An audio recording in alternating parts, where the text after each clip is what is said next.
This is a live chat. Engage and commit. And I call our tertiary institutions here present to open their doors and hearts to this new era of global engagement and collaboration. I ask all stakeholders, development partners, private sector allies, academic leaders to stand with us as we build a new bridge between Nigeria and our global sons and daughters. I would like to invite you to let us all move forward together, not just in hope, but in purpose, in action, and in unity for a greater development initiative for the Nigerian ecosystem. I would like to thank you all for coming and participating in this august occasion. May God bless the Federal Republic of Nigeria as we go into this launching. Thank you very much and welcome.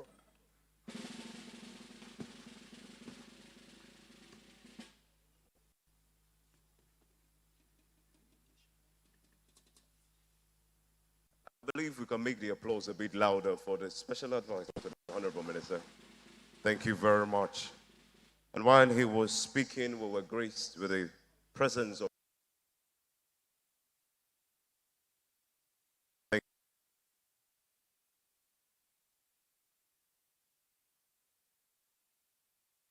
and gentlemen.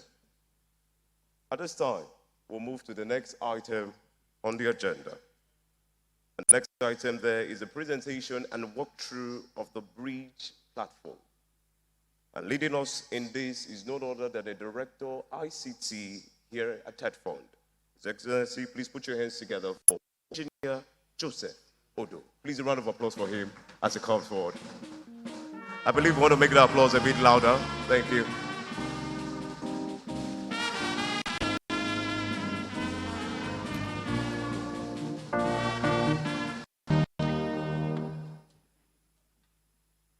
Good morning.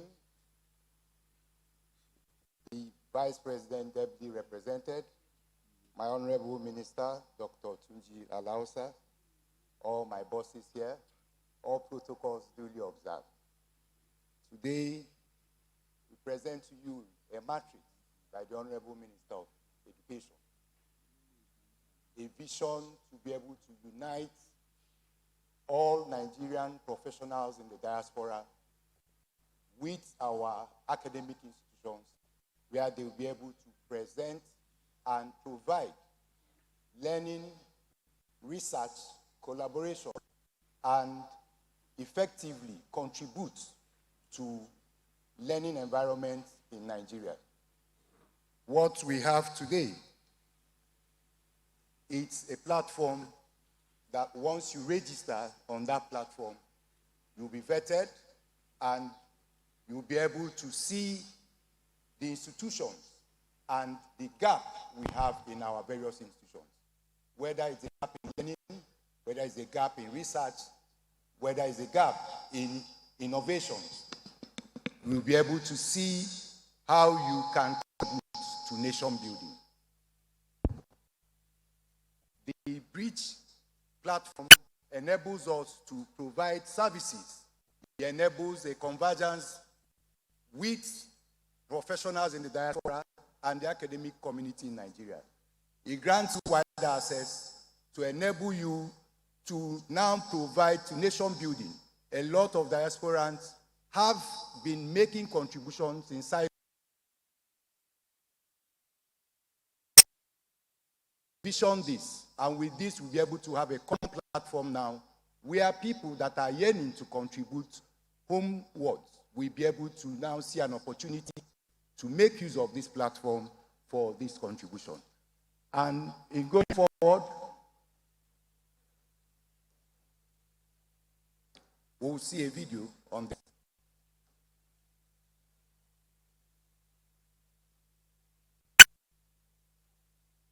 A flagship initiative of the Federal Minister of Education, Dr. Martin.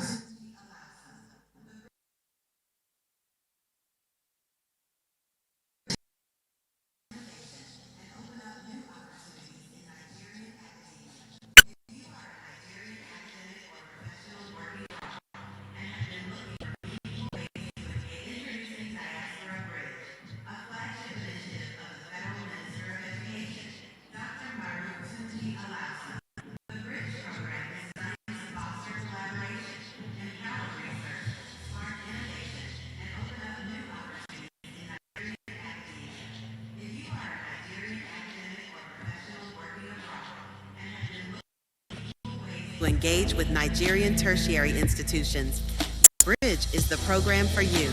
If you are an academic or professional in any of our Nigerian tertiary educational institutions and have been looking for means to collaborate with international peers, then Bridge is for you too. Join Bridge and be part of this exciting program. Visit www.diapora-bridge.ng to get started now.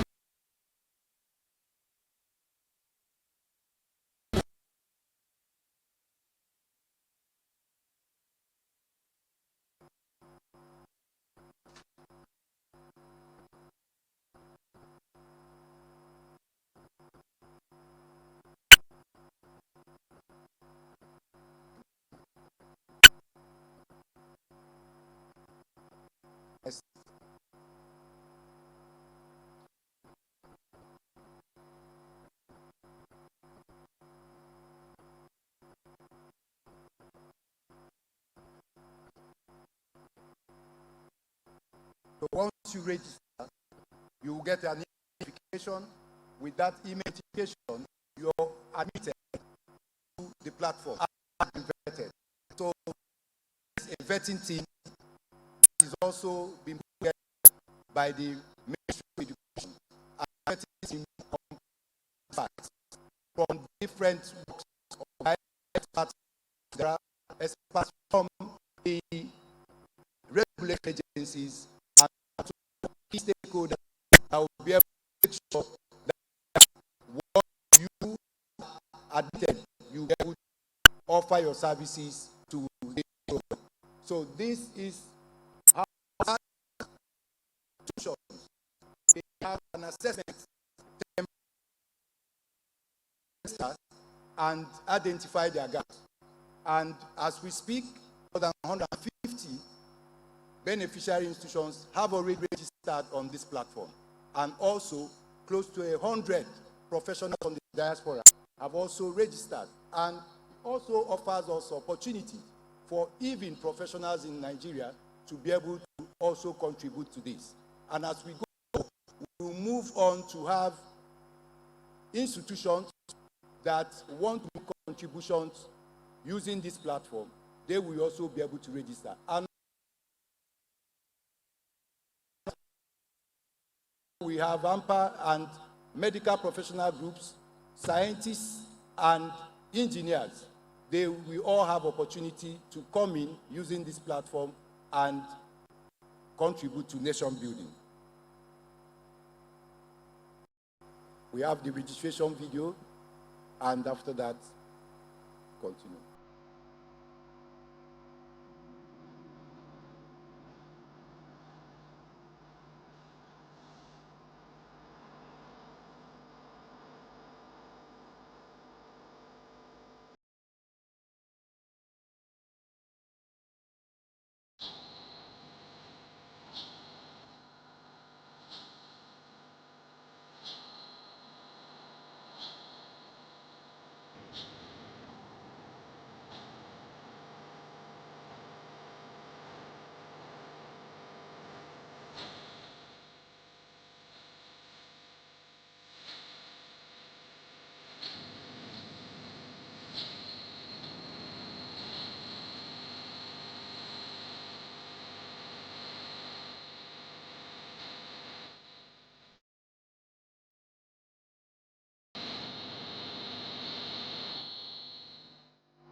So going forward,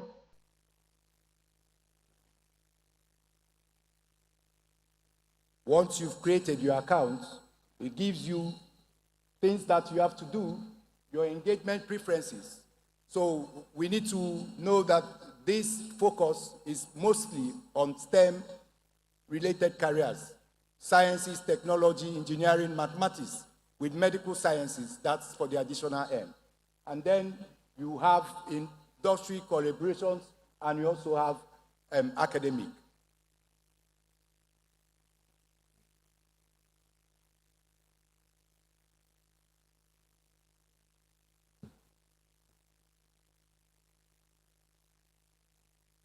So once you're in the program, this is the matrix how the system sorts you out. you come in with the help of the engine, vetting team will be able to match you to your preference, whether it's an institution, and also for the institution to match you with the professional that is coming in to participate.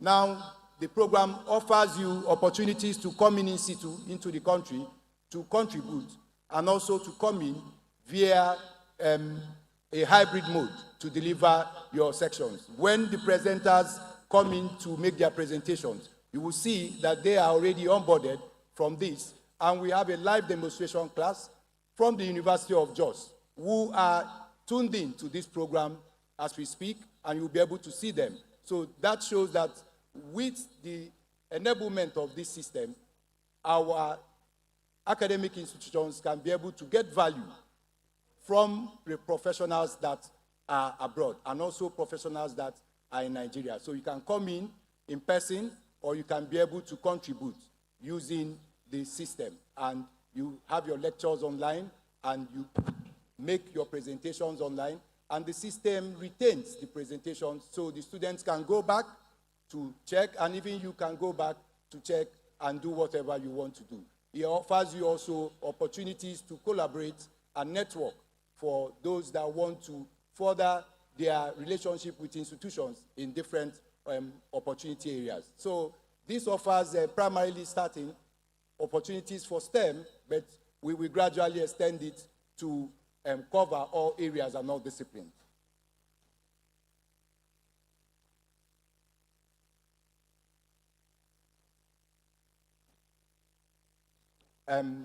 If you look into at the back end, when you start, you get to see your availability and the preferences. You'll be able to manage, because it's a lifestyle, it revolves around what you want to do, and it gives you a lot of options on what you can be able to do. So you can be able to match the opportunities you see, or the areas you want to be able to intervene. And also the institutions will be able to see the wide array of professionals that are registered, and have a means to be able to contact them, and they can be able to start the collaboration. There is a matching engine behind, and that matching engine enables the vetting process to be faster and to be smooth. So this is what we see when you log in at the back end once you're registered, and also for the institutions once you're registered. As we come in, you have opportunities to be able to have sessions, as we say, live sessions. So these are items that we have been able to put in following the mock sessions that we had and the pilot scheme that we have been running behind the scenes before today's launch. And we can see that you have, for students, you'll be able to see the number of students you have, you'll be able to see the lecturers for a particular course, and you'll be able to see the seminars you have. So each person, you have a lifestyle for your own that revolves around you and the contributions you make. And you can always go back to the system. Same also for every institution. So today we'll be having these presenters, and you can see these presenters are already loaded. And after these presenters, you see that we have the feed of the students from University of Jos that is in a class as we speak. Can we show the feed? So we can see this is a live, they are hooked on to this, and they are watching this presentation as we speak. Thank you very much.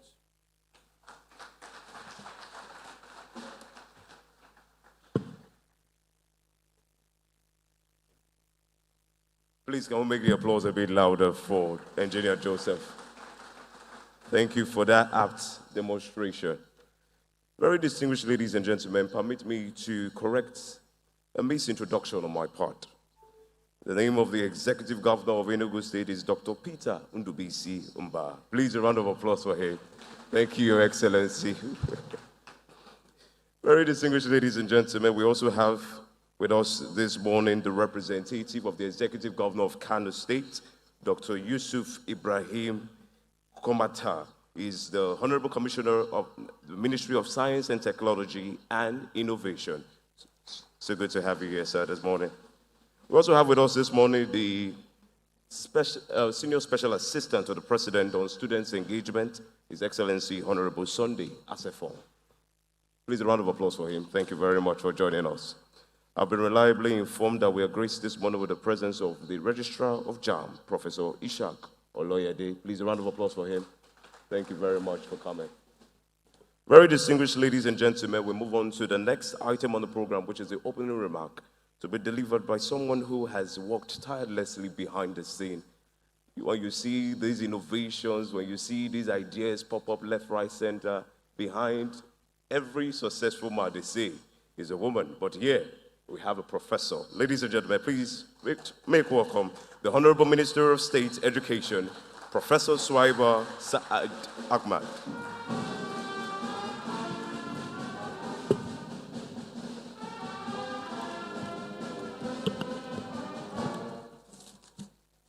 أعوذ بالله من الشيطان الرجيم. بسم الله الرحمن الرحيم. The representative of the Vice President, Senator Ibrahim Hassan, the Governor of Enugu State, His Excellency Peter Ndubisi, thank you for gracing the occasion. My brother, our versatile, visionary, and innovative leader, Dr. Ma'aruf Tunji Alausa, CON. Digital Diaspora Bridge is just one of the innovative strategies for creating opportunity for impact that is coming from the education sector, all because of the leadership of Dr. Ma'aruf Tunji Alausa. Let's give him a round of applause, please. Thank you for that. The Coordinating Minister of Health and Social Welfare, my brother also, Dr. Muhammad Ali Fateh, the Honorable Minister of Foreign Affairs, Yusuf Maitama Tuga, the Honorable Minister of Innovation and Technology, Chief Orji, thank you all for gracing today's occasion. The Deputy Governor of Borno State, our able Permanent Secretary, Mr. Abel O. Enatan, representative of the Governor of Plateau, Kano State, and Kaduna State, directors of the Federal Ministry of Education, Registrar JAM, executive secretaries here present, development partners, and I would like to specifically also recognize one of the greatest supporters of the Ministry of Education, a passionate philanthropist, Alhaja Abdul Samad Rabiu, CEO, Boa Group. Thank you for the support you give to the Federal Ministry of Education. Vice Chancellors, Rectors, and Provosts present, distinguished invited guests, gentlemen of the press, good morning all. It is with profound honor that I address you today on this momentous occasion of the public launch of Diaspora Bridge Initiative. It is a landmark effort under the renewed hope agenda of President Baba Bola Ahmed Tinubu, GCFR, to harness the talent, expertise, and goodwill of Nigerians across the globe for the transformation of our education sector and beyond. The Diaspora Bridge Initiative marks a new chapter in how we view the Nigerian diaspora, not merely as citizens living abroad, but as strategic partners in nation building. Countries such as India, China, and South Korea have shown us that the deliberate reintegration of diaspora knowledge and networks can unlock tremendous national value. Today, Nigeria steps confidently onto that path. This initiative is the product of strong interagency collaboration, particularly between the Federal Ministry of Education and the Nigerian in Diaspora Commission. It represents a structured, transparent, and accountable framework that ensures our diaspora professionals can engage with our institutions in a meaningful, sustainable, and also impactful way. Through Bridge, Nigerians professionals abroad will find a credible platform to contribute, whether by delivering specialized lectures, co-developing curricula, participating in joint research, mentoring students, or leading innovation projects in our tertiary institutions. The platform is designed to work seamlessly with our existing education structure, including TED Fund, TERRA system, and in alignment with regulatory agencies such as NUC, NCCE, and NBTE. To illustrate the transformative potential of this initiative, let's just have a picture of a Nigerian cardiologist in Toronto conducting workshops for a final year medical students at the University of Nigeria in Nsukka. It is amazing.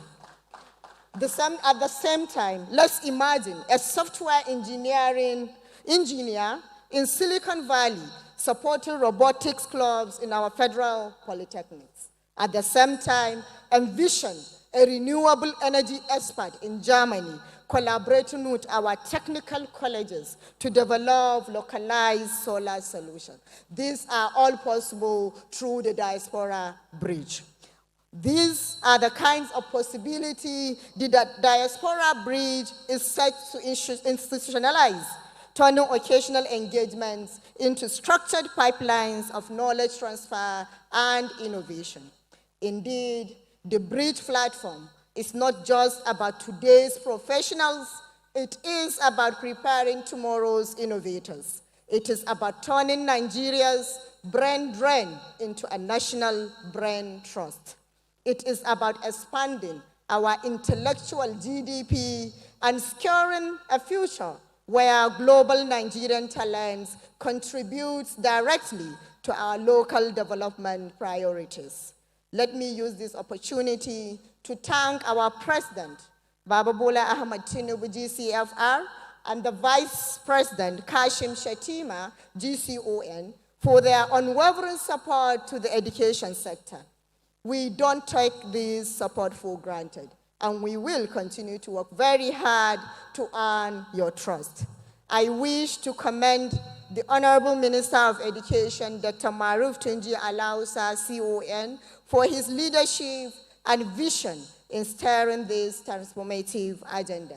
I also extend my appreciation to NITCOM, our technical partners, and the many diaspora professionals who have already begun engaging with the Diaspora Bridge platform.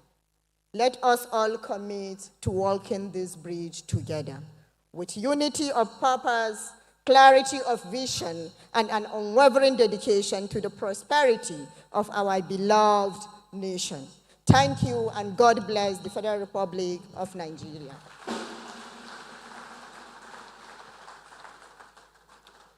That round of applause was not good enough. Give her a round, a resounding applause.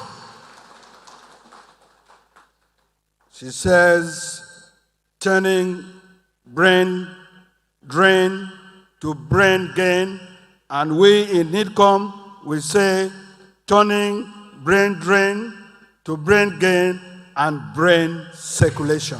Give me a round of applause. Yes, my chairman is smiling there, Honorable Dr. Abike Dabri Rewa, and the engine room of NITCOM, we have Engineer Dr. Sule Yakubu Basi. So I'll be upstanding so that we see you. That is brain circulation. He studies diaspora studies in the UK and Israel. Thank you very much.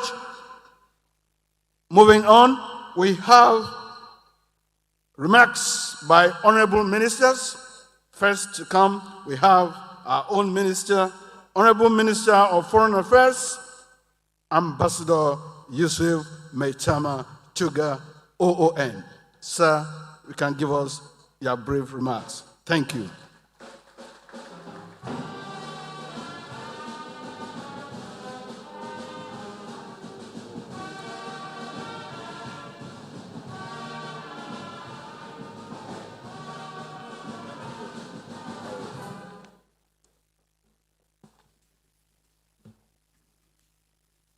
Your Excellency, the Vice President of the Federal Republic of Nigeria, ably represented by the Deputy Chief of Staff to the President, Senator Ibrahim Hassan Hadeja, Your Excellency, the Governor of Enugu State, Peter Mba, Your Excellency, Governors represented here by Deputy Governors and Commissioners, Honorable Minister for Education, Dr. Maruf Tunji Alausa, Honorable Minister of State for Education, Professor Suwaiba Ahmed, my colleagues, the Ministers of Health and Science and Technology, the permanent secretaries that are present, Director General of the Nigerians in the Diaspora Commission, and other heads of departments and agencies here present, my fellow diasporans, because I was once, I guess, a diasporan as well, as a former ambassador, distinguished ladies and gentlemen. So I'm not going to read a speech, but just to give my brief remarks on this noble, all-important initiative, the Diaspora Bridge. It is timely, it comes at the right time because, as we're all aware, there appears to be a concerted effort to drastically reduce the number of Nigerians that are allowed to go to school abroad, particularly in Western countries. This is part of a major shift, particularly in the West, and its roots lie in ideology. There's been an ideological shift. You can trace that ideological shift back to a very important book, although it was written in 1973, The Camp of the Saints, written by Jean Raspail, who was a Frenchman, where it paints a very, very scary picture of an invasion of Africans to the West, where they take over. And this has fed into this renaissance of fear, of efforts to limit the number of Africans, particularly sub-Saharan Africans, that make it to the West, either to study or to work. And so the Diaspora Bridge provides an opportunity for us to continue to benefit from the advancements in technology, in education as a whole, by way of remote learning. And for us here, this fits also perfectly with President Bola Ahmed Tinubu's 4D foreign policy agenda: democracy, demography, development, and diaspora. And the Ministry of Foreign Affairs has actually been making numerous efforts, has been collaborating with so many countries, so many institutions of higher learning. In particular, I would like to point out what we have been doing with Carleton University of Canada, where they have a very active Institute of African Studies, which used to be led by the late Professor Pius Adesami. And we focus on Carleton University because it also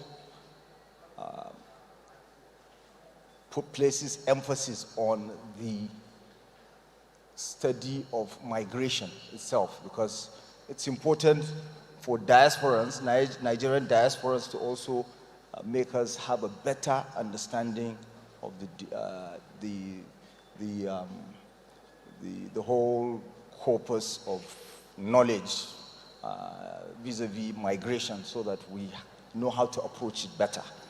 So there's Carleton University, of course, Obafemi Awolowo University has collaborations with several universities abroad, like Bayreuth in Germany, that's in Bavaria, MIT.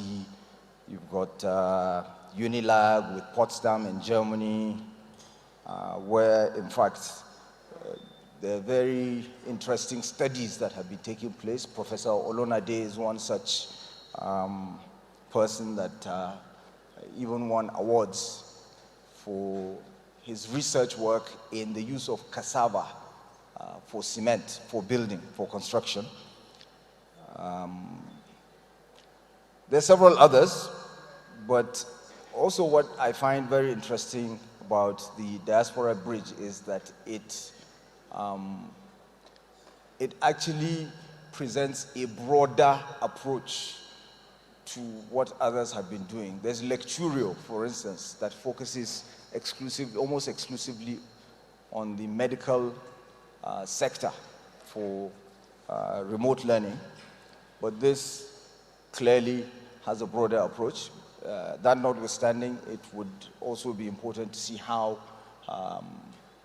some sort of collaboration or what we can learn from Lecturio. We've been trying to support the use of Lecturio and have made several introductions and connections with Nigerian ministries, departments, and agencies.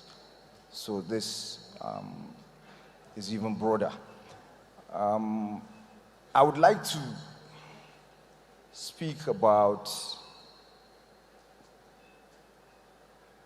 the diaspora in general, the Nigerian diaspora.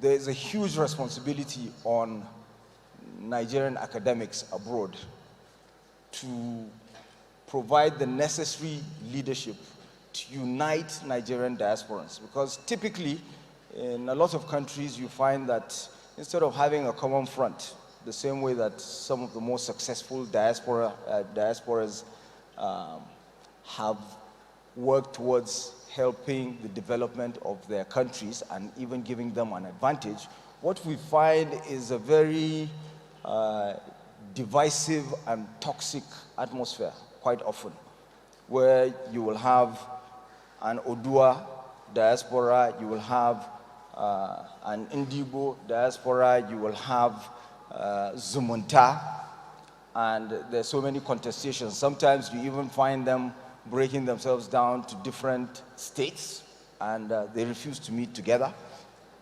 and they refuse to work together. So it is incumbent on the professionals, on the academics, to provide the requisite leadership so that we may unite, so that we may collectively benefit from what the diaspora has to offer. And another thing is, we have been engaging several countries on business process outsourcing, which provides a platform for this remote learning as well that can further be integrated into the bridge.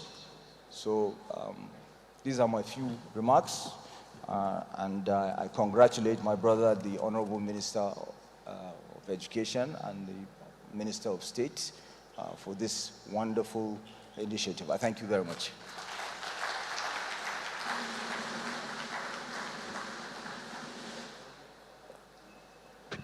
Thank you, Honorable Minister of Foreign Affairs. Another round of applause.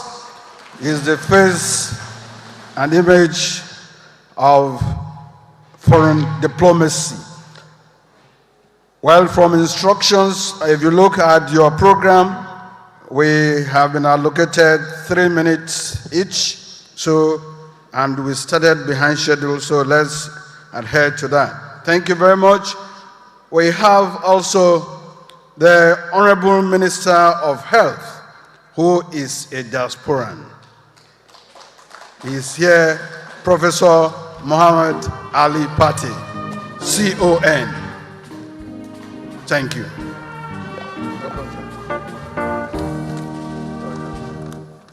His Excellency, the Vice President of the Federal Republic of Nigeria, here ably represented by my brother, the Deputy Chief of Staff to the President, His Excellency, the Executive Governor of Enugu State, who is here in person, my own dear brother, Honorable Minister of Education, Dr. Alausa, and my sister, the Minister of State, my own brother, the Minister of Foreign Affairs, Minister of Science and Technology,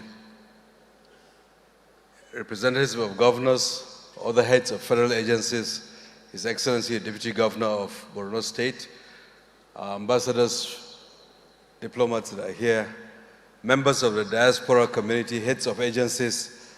Ladies and gentlemen, let me stand on the existing protocol. First, let me thank the Minister of Education and his own sister, the Minister of State, for incredible leadership in bringing this to fruition. I think the Diaspora Bridge is a testament to your leadership, your boldness, your innovation in terms of advancing the agenda of our dear President. We all are aware that the President's vision is that Nigeria is a prosperous, people-oriented and peaceful country into the future. And our economic development is closely linked to the asset that we have, which is our people. And that includes the Nigerians in the diaspora, the amazing population that we have all over the world of Nigerians in the diaspora. And it is in light of that that I believe the Minister of Foreign Affairs also identified the role of the diaspora as part of Mr. President's 4Ds agenda. And we know that the Nigerians in diaspora are some of the most accomplished professionals globally. In most countries, they're the most educated. And combining the power of that diaspora with our amazing domestic capabilities, I think Nigeria can do a lot of wonders.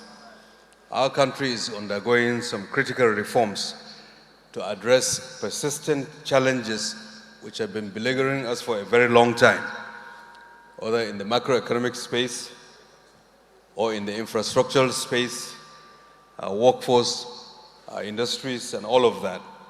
So this is the time to harness the wealth of knowledge, experience, and the resources and networks of Nigerians in diaspora to build a stronger, more resilient country. And the app, the Diaspora Bridge app, provides a framework that will enable Nigerian professionals to contribute meaningfully to research, to learning, to service and innovation through this global engagement. We know that the app, as has been demonstrated to us, will help us develop sectoral capabilities, will provide opportunities for service delivery for those who are learning from here by exchange, the research and development collaborations, the amazing networks and rich sharing of grants, asking questions, developing methods, publishing, and bringing excitement in a united way between Nigerians at home and abroad. In addition, it allows that engagement to translate into focused advocacy efforts, mobilizing additional resources to catalyze further development in our economic trajectory. So, in conclusion, this effort and the Minister of Education and Minister of State and their team in the Ministry of Education who have brought us together is not just about the building of the bridges, the connections, which is important, but it also allows us to increase the trust capital between various groups, unifying ourselves, fostering innovation, enhancing our own sense of shared responsibility to make this country greater, as envisioned by our President. So thank you, Honorable Minister, and I wish you a very successful rollout. And for the health sector, we're very much looking forward to. There's a vibrant Nigerian health sector diaspora. Of course, many in this room are part of the health sector, and so I believe that they will contribute amazingly in this effort. Minister, you are also one of those, so thank you very much and all the best. Thank you. A big round of applause to the Minister of Health. You see, Minister of Health, Minister of Education, they are diasporans. That's what we're talking about. about the diaspora phenomenon, engaging them for overall development and growth of Nigeria. Thank you for that. Next is Minister of Science and Technology, Chief Uche Geoffrey Nnaji. Sir, you're welcome.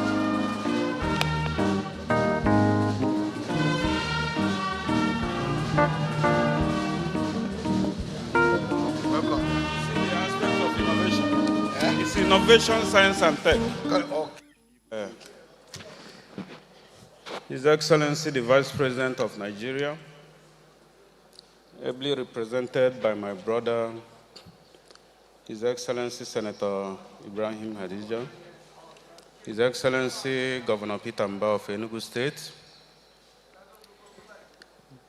His Excellency, our host minister, and my brother, Dr. Tunji Alausa,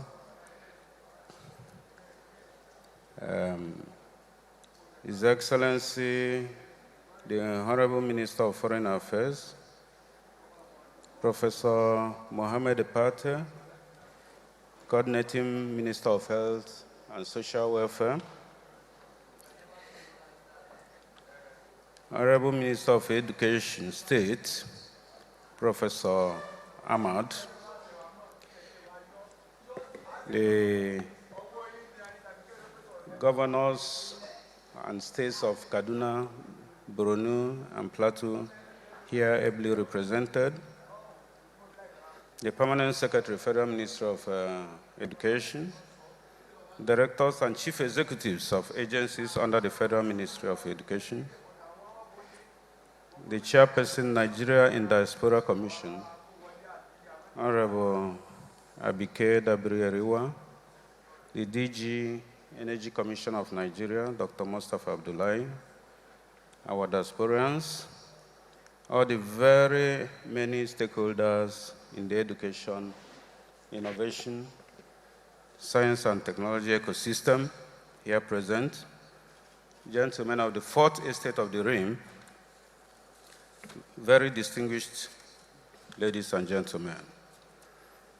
It is with great honor and deep appreciation that I join today's gathering to celebrate the launch of the Diaspora Bridge Program, a timely and strategic initiative of the Federal Ministry of Education aimed at connecting our diaspora talents with the national or nation's innovation and development agenda. In this era of rapid technological change and knowledge-based economies, Nigeria cannot afford to let her best minds remain disconnected from our national development efforts. The Diaspora Bridge provides a bold platform to integrate global expertise, our own sons and daughters, into the education of higher education, research, innovation, and industrial transformation. From the vantage point of the Federal Ministry of Innovation, Science, and Technology, I can assure you that this program aligns perfectly with our drive to commercialize research, build a thriving innovation economy, and industrialize Nigeria through strategic partnerships.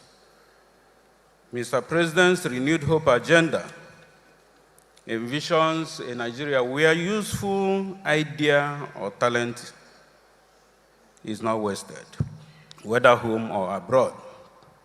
This initiative, therefore, reinforces our collective resolve to unlock the potential of Nigerian professionals in the diaspora, leveraging their experience, networks, and innovation to enrich the academic system and catalyze local value chains and creation. To all our diaspora professionals, I say this: you are not just welcomed, you are needed.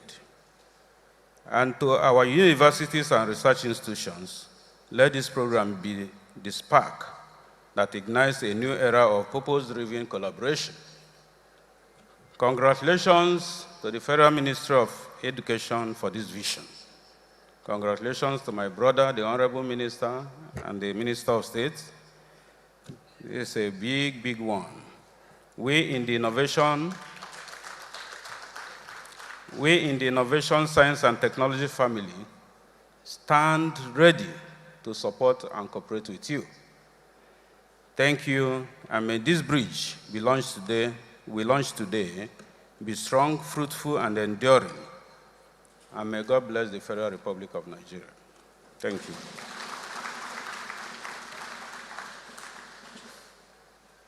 I believe we can make the applause a bit louder for the Honorable Minister of Science, Technology, and Innovation. Thank you very much for your warm message.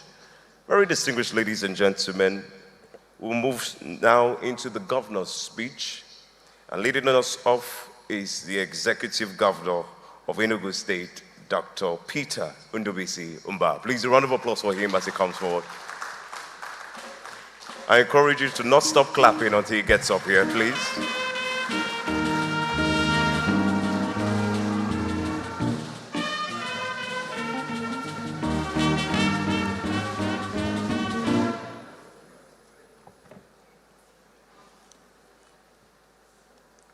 Thank you.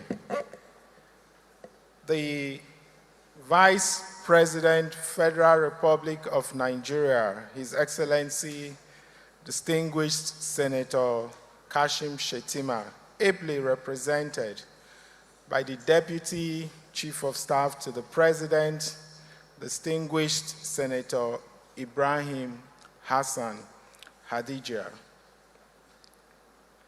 the Honorable Minister of Education, Dr. Tunji Alausa, the Honorable Minister of Foreign Affairs, Ambassador Yusuf Metaima Tuga, the Coordinating Minister of Health and Social Welfare, Professor Mohammed Ali Pate, the Honorable Minister of Innovation, Science and Technology, Chief Uche Nnaji, the Honorable Minister of State for Education, Professor Shuaiba Ahmed, Your Excellencies, my colleagues, governors that are ably represented here, the Deputy Governor of Borno State, permanent secretaries that are here with us today, the Chairman, Nigerians in Diaspora Commission, Honorable Abike Dabiri Erewa, top government functionaries that are here with us, our diasporan community, diplomats, distinguished guests, gentlemen of the press, ladies and gentlemen. I am very delighted to be at this forum that offers more than tacit nod to education as a single most important sector upon which our nation's socio-economic fate depends.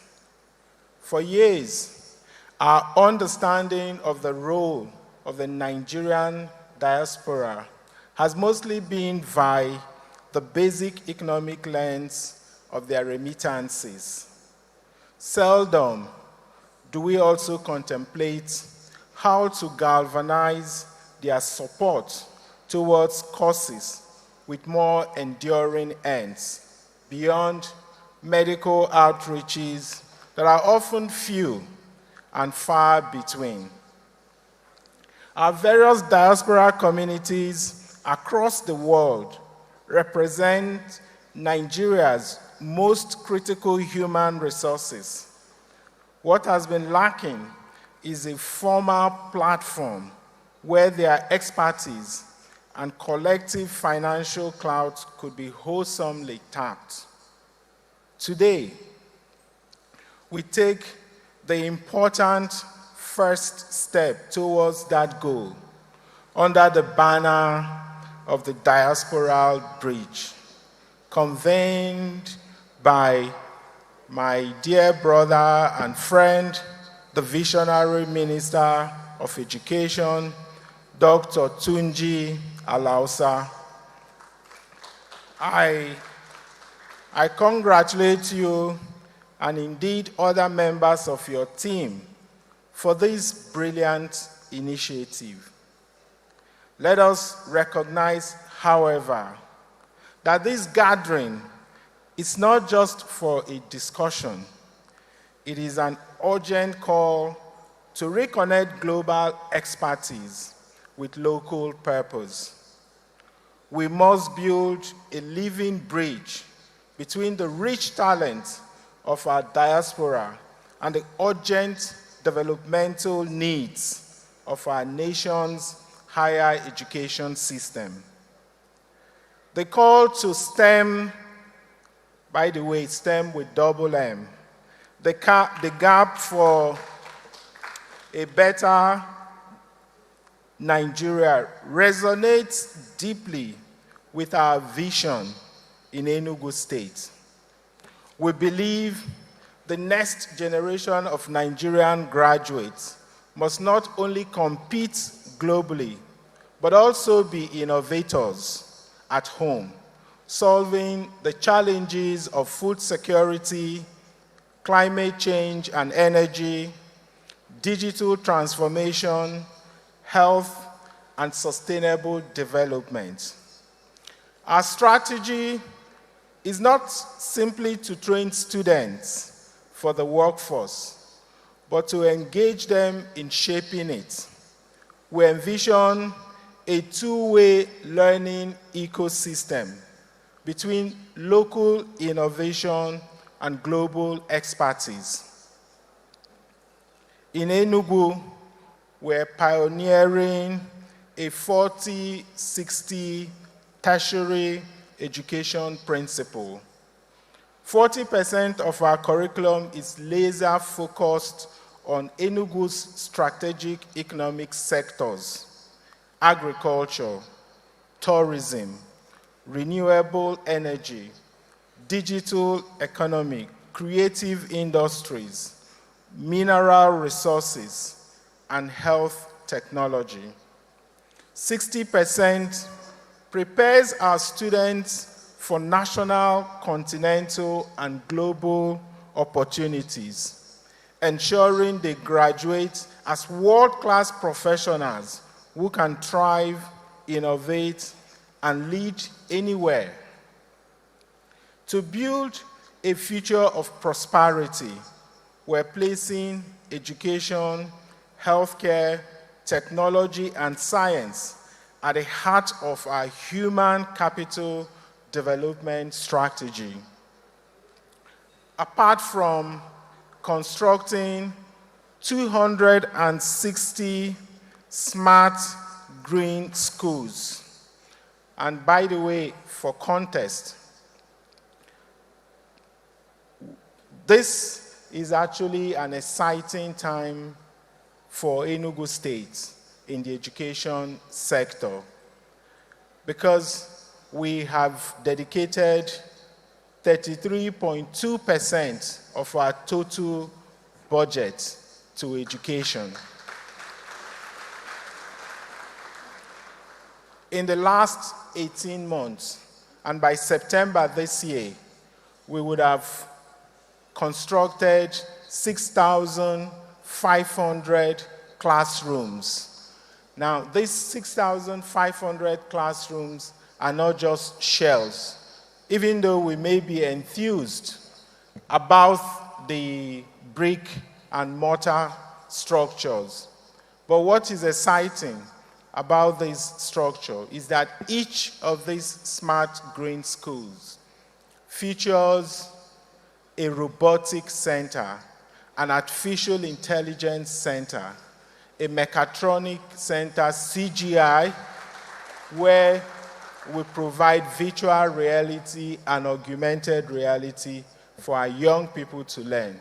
So it's also my hope that the Diaspora Bridge will be vertically integrated to also accommodate the basic education, sectors so that it would also build from the bottom up. And what we have done in Enugu is essentially readied ourselves to be able to take those expertise from the diaspora, because we've created the environment. Each classroom has a smart digital board. So virtually, we can also receive tuition from our diasporan experts.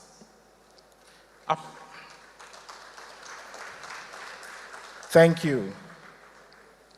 Apart from the construction of 260 smart, and people tend to also wonder, why do we refer to it as Smart Green School? It is essentially deemed as smart because it's internet enabled. We provide all the tuition through the e-learning platform and of course the technology resource platforms. That's why it's called smart. It is deemed, of course, green because each smart school is powered by a 65 kVA solar system with an integrated smart farm as well.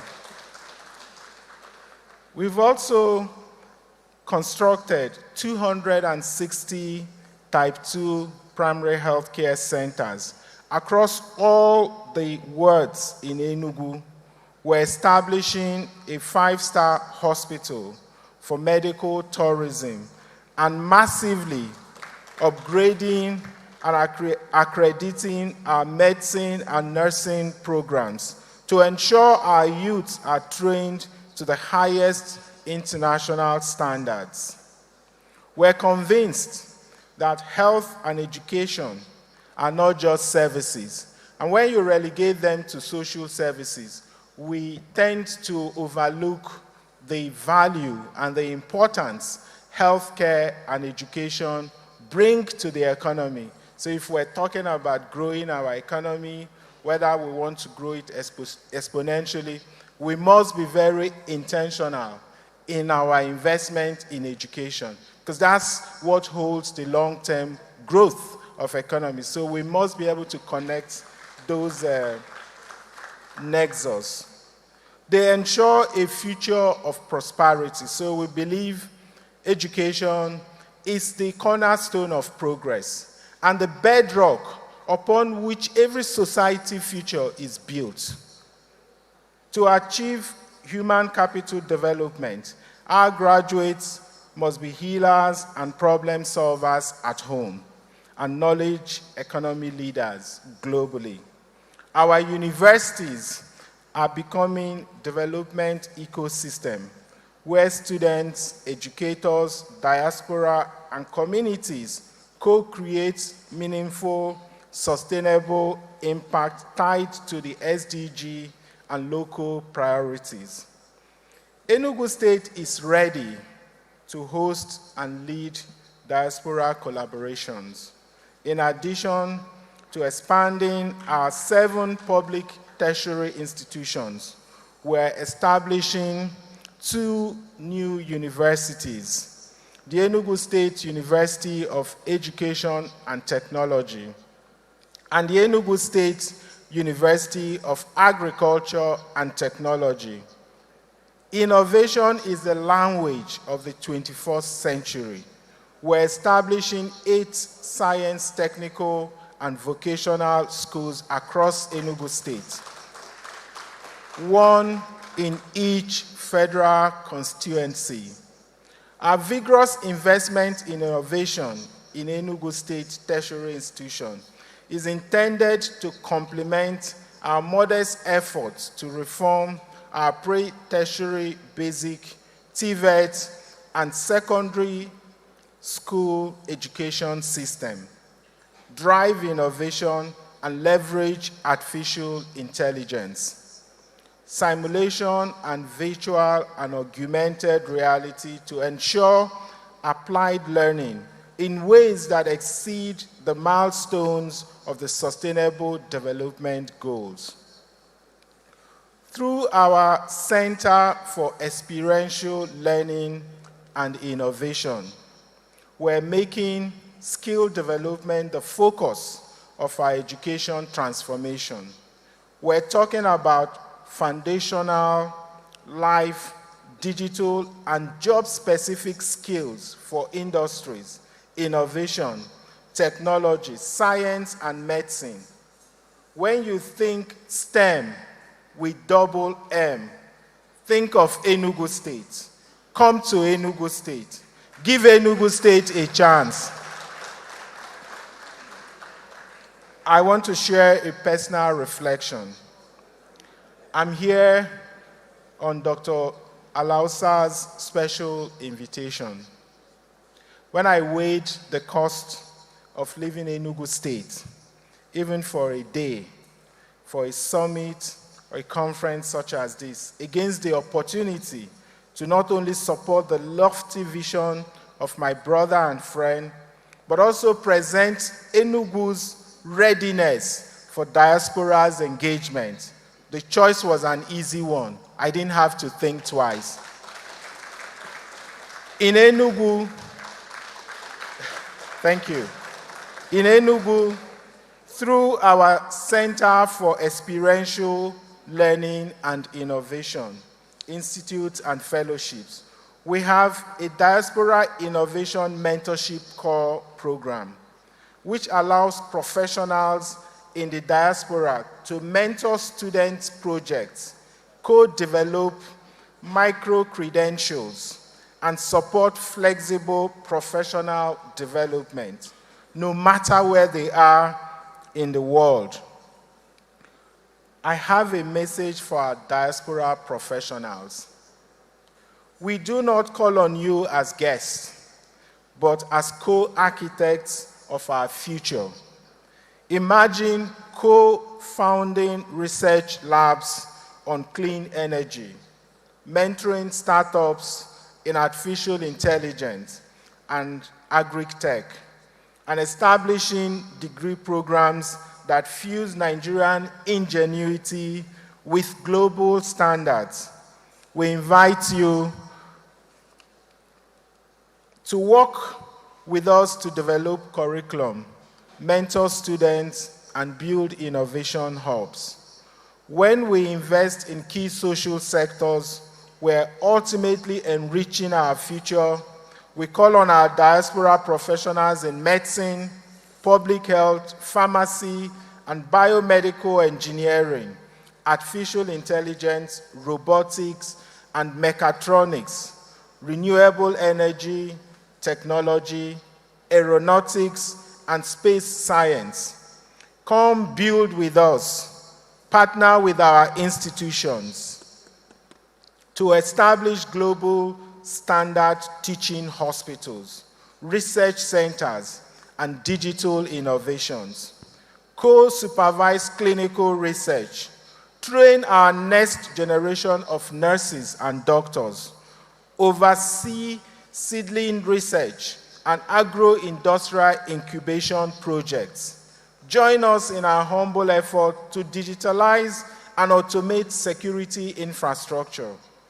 We also invite you to join our emerging Center for Innovation and Experiential Learning to co-author research, study impacts, and shape the science of teaching and learning through real-time feedback loops informed by tools like Brightspace and Panoply.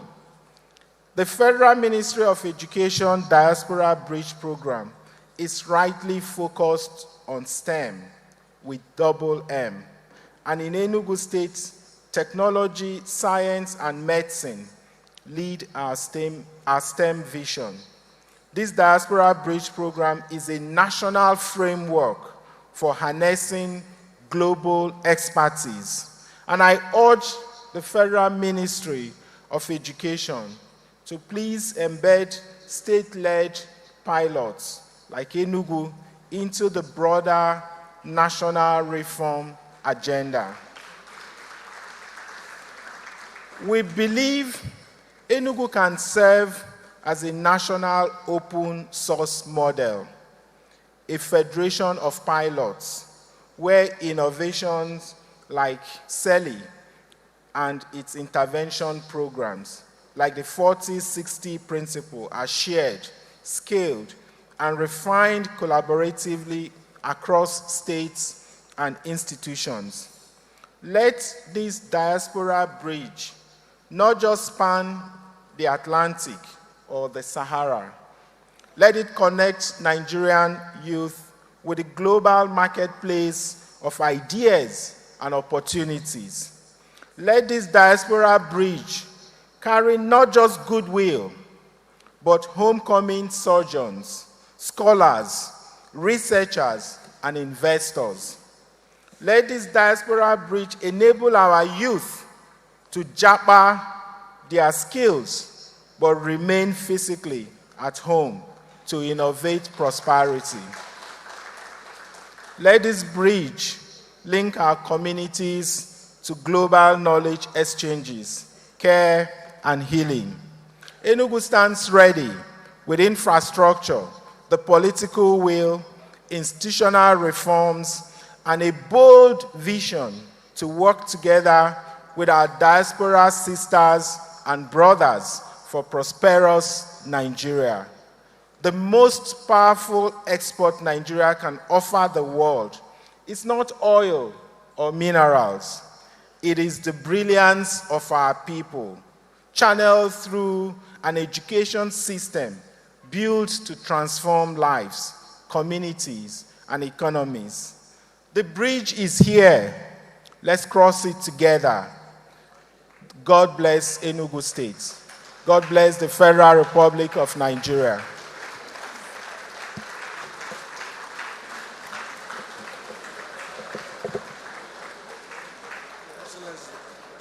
Thank you. I took the liberty to market it. Excellency, give him a round of applause. Give him a round of applause.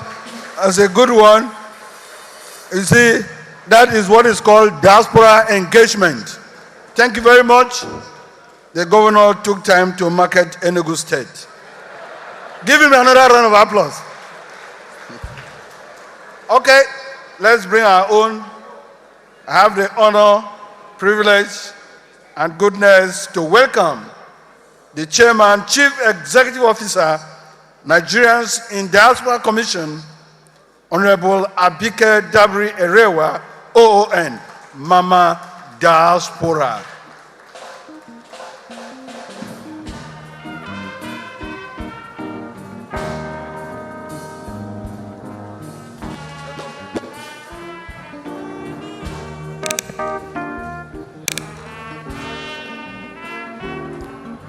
Thank you very much. Your Excellency, Mr. Vice President, ably represented by our brother, Senator Adeja, the Governor of Enugu State, Your Excellency, Governor Peter Mba, and I'll tell you a bit more. It's not a coincidence that you gave all that long speech. Enugu State is actually the only state that has diaspora focal persons at the local government level. Yes. We have diaspora persons at every state. I can see two of them here, Lagos and Kaduna. But your state did that at a local level, and it's making a lot of impact. Thank you, Your Excellency. Our brother, the visionary, Dr. Tunji Alausa, thank you so much for today. We're proud of you, and we're so excited about today because you know what? You've made our job much easier. Honorable Minister of State, thank you for all the hard work in the ministry. I also pay my respect and compliments to all the ministers there. My minister, Ambassador Tuga, our own minister, thank you very much. And of course, Minister of Health, who is also a diasporan, as we have heard, and a Diaspora Merit Awardee. Thank you so much. Let me just stand by all existing protocols for sake of time and pay my respect and compliments to everyone. And start by saying, you know what, it's not a coincidence that this is taking place during the Diaspora Week. 25th, 26th July, we just celebrated Diaspora Week in Nigeria. So Dr. Alausa, this will be part of Diaspora Week every year. And we have them in the room. amazing professionals, doctors, artificial intelligence experts. As we've heard, Nigerians are the best in the world. So we celebrate your diaspora, we appreciate all you're doing, and this innovation from the Ministry of Education is a game changer. And I urge all of you to make adequate use of this. You know what, we've heard about the diaspora, the best in the world, remittances, investments, and all that. But beyond that, the bridge is a structure that makes it easier to give back. I know we've been doing a lot of things in the last 6 years with the Diaspora Commission, with a lot of them investing in healthcare. And by the way, Governor of Enugu State again, I'd like to tell you that one of our brothers from Canada is bringing medical equipment to Enugu end of August. A whole lot of medical. I don't know why he chose Enugu, but what a coincidence. So my brothers and sisters in the diaspora, it's highly significant to note that this bridge innovation from the Ministry of Education is creating profound impact through academic capacity building, technology acquisition, and skills transfer for national development, engaging with our universities worldwide. But my message is basically to you, the diaspora community. I want to express our sincere gratitude to you for your ongoing support and engagement, whether through academia, medical services, remittances, investment, or other forms of giving back to the nation. We recognize the sacrifices and challenges you face in your pursuit of opportunities abroad, and we acknowledge your enduring connection to Nigeria. We especially want to highlight the immense potential of academic capacity building and skills transfer as a powerful means for you to further contribute to our nation's development. We believe that by sharing your knowledge, expertise, and resources, you can play a major role in empowering our citizens and building a stronger and more prosperous future for all Nigerians. As Gabriel said, we talk about brain gain, brain drain, and now brain circulation. We implore you to connect with students and young professionals to provide guidance and support in their academic and career paths, organize workshops, webinars, online and physical courses to share your specialized skills and knowledge in various fields. Collaborate with institutions in Nigeria to establish exchange programs, joint research projects, and faculty development initiatives. Contribute to scholarships, bursaries, and educational infrastructural development to ensure wider access to quality education. My brothers and sisters in the diaspora, your involvement in these areas can significantly enhance our human capital, foster innovation, drive economic growth, and strengthen our nation's competitiveness in the global stage. We are confident that by working together, we can create a lasting legacy of knowledge and empowerment for generations to come. Your dedication to your homeland, combined with your expertise and experience, is invaluable to transforming our nation. And what better way to do it but with the bridge we're launching today. I want to again especially thank the Honorable Minister of Education, Dr. Tunji Alausa, and his team that have been working together along with the NIDCOM team for this achievement. It's a great achievement, and the impact, honestly, the impact will be felt. You know, 6 years of talking to the diaspora, engaging with them, they are doing things, but this structure is a game changer. Israel, India, Pakistan, they've all done it. Nigeria, we can do it and even do it better because we are the best in the world. There's no way Nigeria is not excelling. Yes, and we should be proud that we are God's greatest gift to humanity. But let it show in our country, Nigeria. Let us give back. As the governor said, let us cross this bridge together. And let us ensure that we take advantage of what is happening here today. This, like I said, is a game changer. I appeal to all of you. There may be teething problems. You may want to connect and have teething problems. It's normal. We are there for you to talk to. Any complaints, we'll handle everything. But this is going to work. This is going to succeed. This will be another major achievement of the renewed up agenda of this administration. Dr. Alausa is a diasporan, Minister is a diasporan, President is a diasporan. So at no better time than now, as we've always been engaging with you, let's join hands, Nigerians at home with Nigerians in the diaspora. We will build this country together, and we are the greatest country in the world. We'll get to where we're going, which is the top of the mountain, and we all will do it together. Thank you very much, Dr. Alausa, for this innovation. And I want to appeal to other ministries to do what he has done today. I also want to appeal to state governors to support your diaspora focal officers so that we can, as the governor said, go further down to the states and the local government levels. Thank you very much. And by the way, before I leave, Dr. Alausa, prepare for your Diaspora Merit Award next year. And the Minister of State too. So thank you very much and God bless you all. Thank you. Please, can we make the applause a bit louder for the Chairman, Nigerian Diaspora Commission? Thank you very much, ma'am. Just to recognize the presence of the representative of the Lagos State Governor, His Excellency Babajide Sanwo-Olu, is represented here by the Executive Secretary, Lagos State Office of Diaspora Affairs, Jermaine Sanwo-Olu. Please, a round of applause for him. Thank you very much for coming.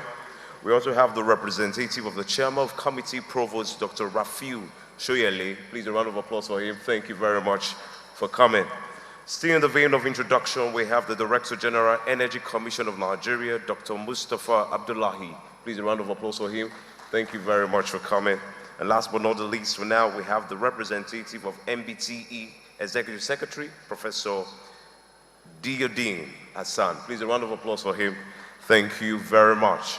Very distinguished ladies and gentlemen, we'll move on with our Goodwill message. And this will take for just 3 minutes. In an innovation as this, we know that public-private partnership is a continuum, is a norm. At this time, I would like to invite to the podium a representative of Wow Company. His name is Alhaji Karami Rabiu for the Goodwill message. Please, a round of applause for him as he comes up here. I believe we can make those applause a bit louder. Thank you very much.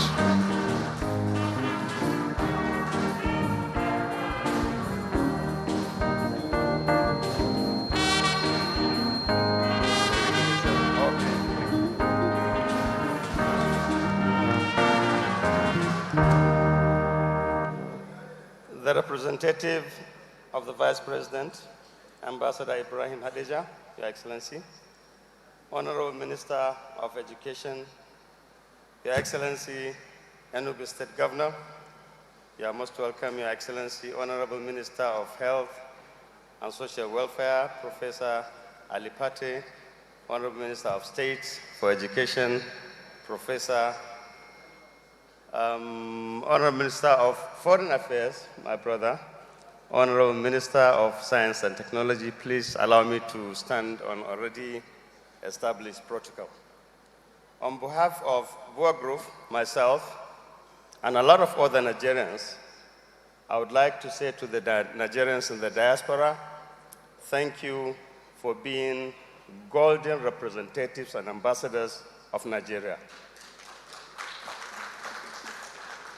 You make us so proud because everywhere you go in Nigeria, in the world, is it in India, is it in America, is it in Canada, Nigerians are excelling.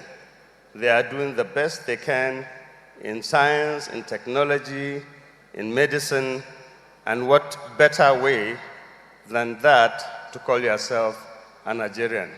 So right now, I look upon you as a limited liability company. What you need to do next is to go public by coming home and engaging and connecting with your brothers and sisters, your uncles, your neighbors, your friends, to be the best that they can be in the area of STEM and bridging the gap that we have here in Nigeria. Education, STEM, science, technology, engineering, mathematics, and medical sciences is the foundation and infrastructure of every strong modern economy in the world today. There's a saying that knowledge is like a garden. If it is not cultivated, it cannot be harvested.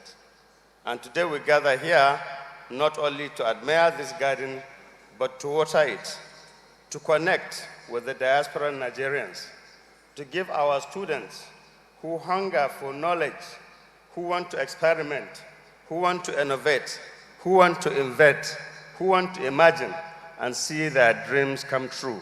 And this is possible with what the leadership of the Ministry of Education is doing under the vision of His Excellency, President Bola Ahmed Tinubu. So much has been done by this administration in the areas of education, such as the Student Loan Fund, the teacher training programs, the 3MTT, 3 million talent training, the solarization of education, the school feeding programs, the MBT, TVET, skills-based training that gives Nigerians the opportunity to do real things, to solve problems, and to imagine, and to be able to innovate, and to be able to make things. AI Academy is also there. Nigeria's future is not in oil or gas or what we have under our soil. It is in the minds of the young Nigerians that dream to aspire to be the Bill Gates of tomorrow. And I believe with our talent, with our skills, we can do that. But this is not just about policy, it is about transformation. And we have seen what education can do. Singapore has no natural resources. And when Lee Kuan Yew was there, he didn't invest in the military. He invested in STEM schools and in technology. And today, Singapore is one of the greatest economies and smartest cities in the world. I believe we can do that in Nigeria. STEM schools are very important, are very significant. Nigerians are very talented, very gifted, very hardworking. We already have the raw material. Our young men and women are coding, they are dreaming, they are thinking, they are imagining. And President Tinubu is giving them the opportunity through this forum, through these policies and programs that are being meted out by the Federal Ministry of Education. Honorable Minister, I salute you, I congratulate you. Well done.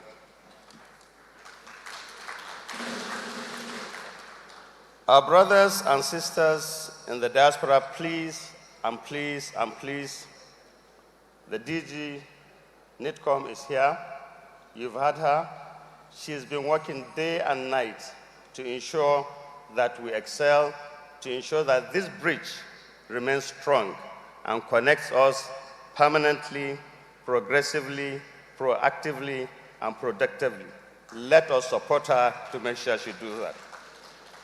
Finally, I'd like to close by saying that when people are digging for gold, don't dig with them. Sell them shovels. What the administration of President Bola Ahmed Tinubu is doing is providing these shovels to the Nigerian students to be able to mine knowledge, to be able to mine what they have in their heads. And in the process of doing that, they are actually able to mine gold. And that gold is the leadership of Nigeria. Thank you very much. I believe we can make the applause a bit louder. Thank you very much.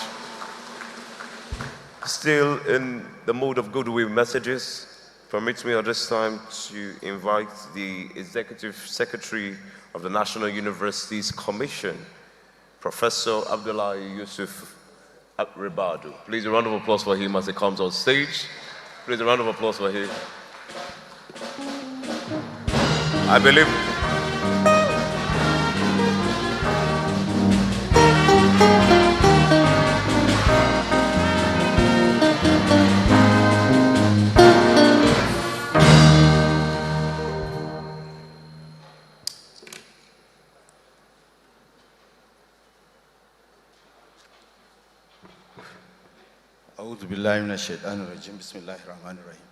The Vice President, ably represented by the Deputy Chief of Staff, Senator, Your Excellency Alhaji Ibrahim Hadeja, former Deputy Governor of Jigawa State, because I'm a Jigawa diasporan also. Though from Adamawa, but the Governor of Jigawa has given me citizenship of Jigawa 2 weeks ago at the convocation, because I've stayed in Jigawa for 5 years to establish the Sule Lamido University. Honorable, distinguished Your Excellency, the Governor of Enugu and other governors represented here, our Minister of Education and the Minister of State Education, other distinguished ministers here present, the Permanent Secretary of Education, Director Generals, Chief Executives of parastatals, Vice Chancellors, Provosts, Rectors, Diasporans, the Chairman of the Diaspora Commission, and other distinguished guests. Our sister, the Minister of Education, has already established the protocol. She has not patented it, so I am observing that protocol. I actually didn't know I was going to give a goodwill message here, but all the same, I want to say, I have 2 minutes anyway, so I will keep to it as much as possible. I'm not going to give a lecture. Distinguished guests and esteemed members of the Diaspora community, ladies and gentlemen, it is with great pleasure and deep sense of honor that I give this goodwill message at the launch of this Diaspora Bridge. And I want to say this Diaspora Bridge is built on a very strong foundation, not on wooden foundation. It's a very, very strong iron foundation that is built by our minister. So it's going to be a bridge that will last for a long time. And this initiative holds immense promise for our nation's progress. Today marks more than just an unveiling of a project. It is the celebration of renewed bond, a bridge of knowledge, innovation, and collaboration connecting our brothers and sisters abroad with institutions here at home. In a time when global connections drive development, this initiative stands out as a vital platform for harnessing the immense expertise and goodwill of Nigerians in the diaspora. The Diaspora Bridge is a testament to what we can achieve when we deliberately create pathways for partnership, mentorship, and meaningful exchange between global professionals and local institutions, particularly in education, in healthcare, research, and technology. It is not just about giving back, it is about building forward together.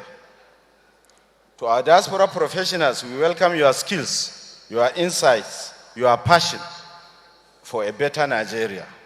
So many diasporans actually want to contribute to this country, and now they have the platform. Your experience is invaluable. To our institutions here, may this bridge be a source of renewed energy, expanded networks, and shared innovations. I want to say, at the National Universities Commission, in the last, more than a decade ago, a similar initiative was done under the LEADS. It was called LEADS, Linkage with Experts, Academics in Diaspora. But that program could not be sustained because of, one, funding, because at that time there was no Zoom. The lecturers will have to physically come to Nigeria and give lectures. Another challenge was that of instability in the academic calendar. When they are ready to come, our universities are closed for one reason or the other in the last decade or so. But this thing, with stable academic calendar now, and with the fact that now we can use Teams, we can use Zoom to teach, this thing is possible. Secondly, at the last week, I just returned yesterday from Rabat, not for the football, but for the Association of African Universities quadrennial conference in Rabat at the University Muhammad VI Polytechnic. And one of the visions of the AAU is to connect diaspora linkage to Africa, to African institutions. So what we are doing today aligns with the vision of the Association of African Universities. Another thing I want to say is that this platform should be publicized. The DICT of TEDFund, I was trying to write the website, but it was too fast. I couldn't even get the website correctly. So it's important that this website is publicized to all our diasporans, to all our institutions locally, and let it be in all networks and platforms so that people can key in. So on behalf of all stakeholders, and on behalf of the National Universities Commission, I commend the visionaries behind this initiative, and I urge everyone to make the most of the opportunities it offers. May this bridge continue to strengthen, inspire, and empower generations to come. Thank you, and long live the Federal Republic of Nigeria. Thank you very much. May we please give him another round of applause. Thank you very much, sir. We'll move next to the other Goodwill message we have. Coming up next is the chairman of the Vice Chancellor's, the chairman of the Vice Chancellor Committee. Please, a round of applause for him as he comes forward on stage.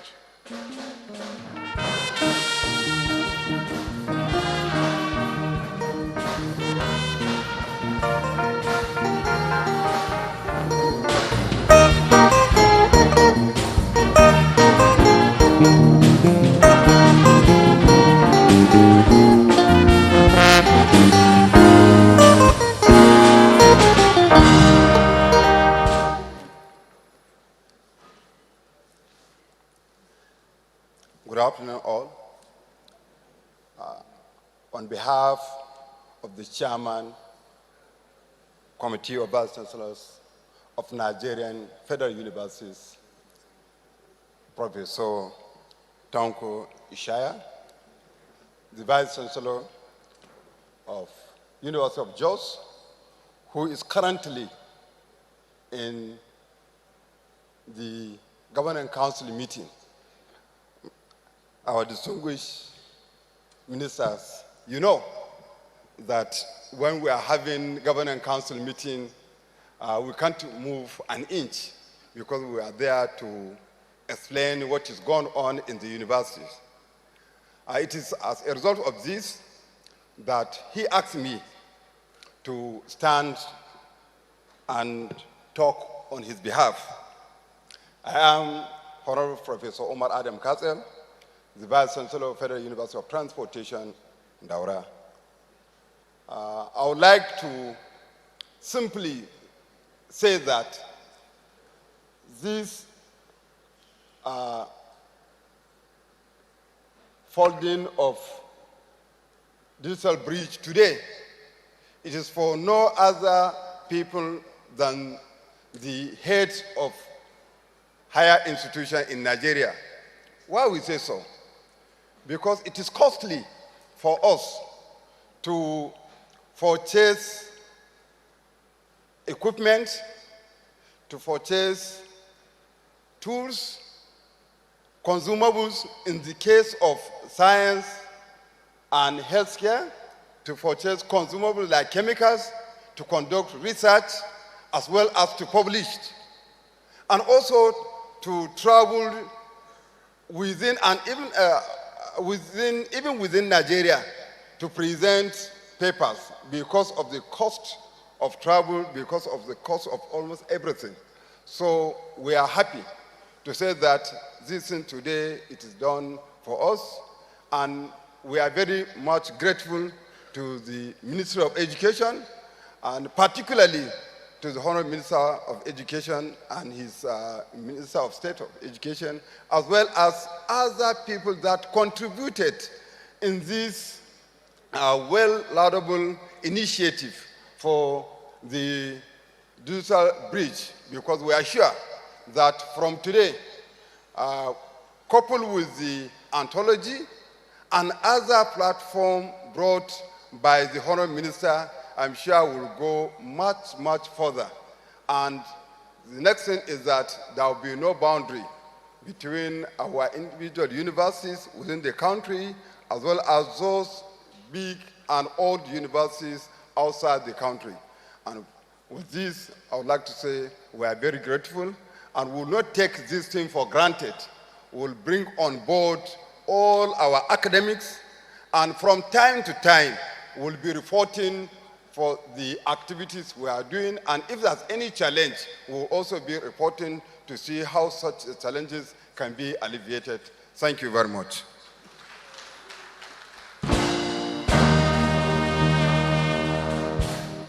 Thank you very much. Very distinguished ladies and gentlemen, we're pressed for time, and so we'll be moving with the speed of light.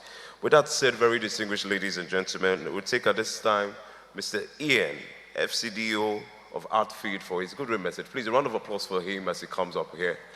Thank you.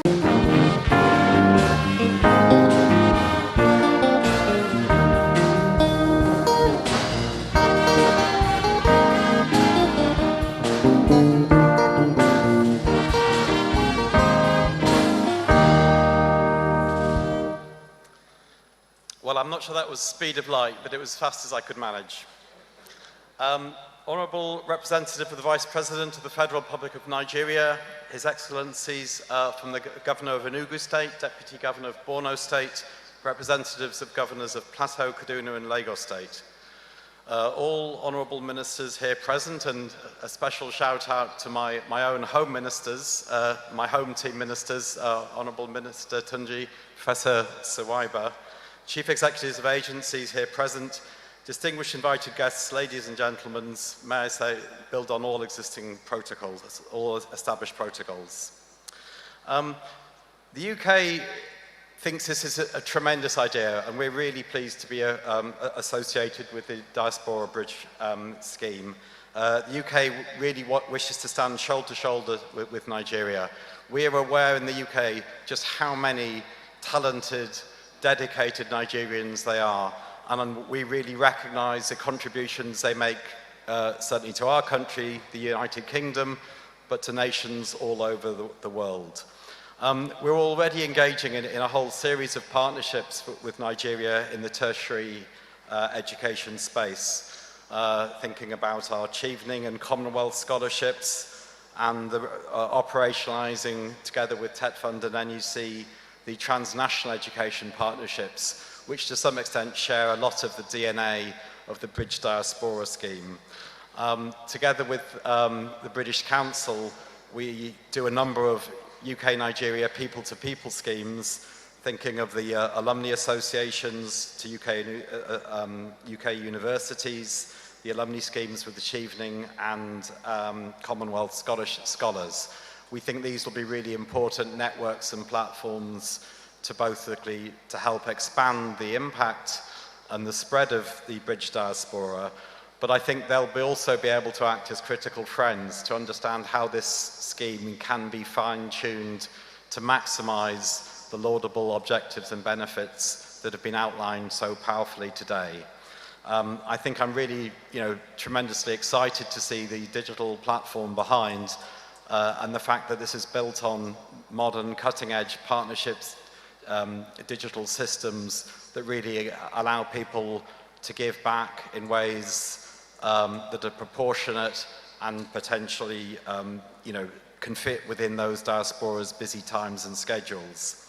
I really think it will be interesting not just to sort of take stock and give prizes to the best individuals, most dedicated, but also I think this scheme will need a degree of monitoring and evaluation to actually drill into where diasporas, what are the things that they can give and how can they sustain it? Because the key to all of these schemes is about sustainability. It's about keeping these platforms operational over political cycles so that they can be nurtured and prosper. So I'd just like to once again really thank Minister Tunji and all the people behind Bridge. We're really glad to be associated. Thank you very much.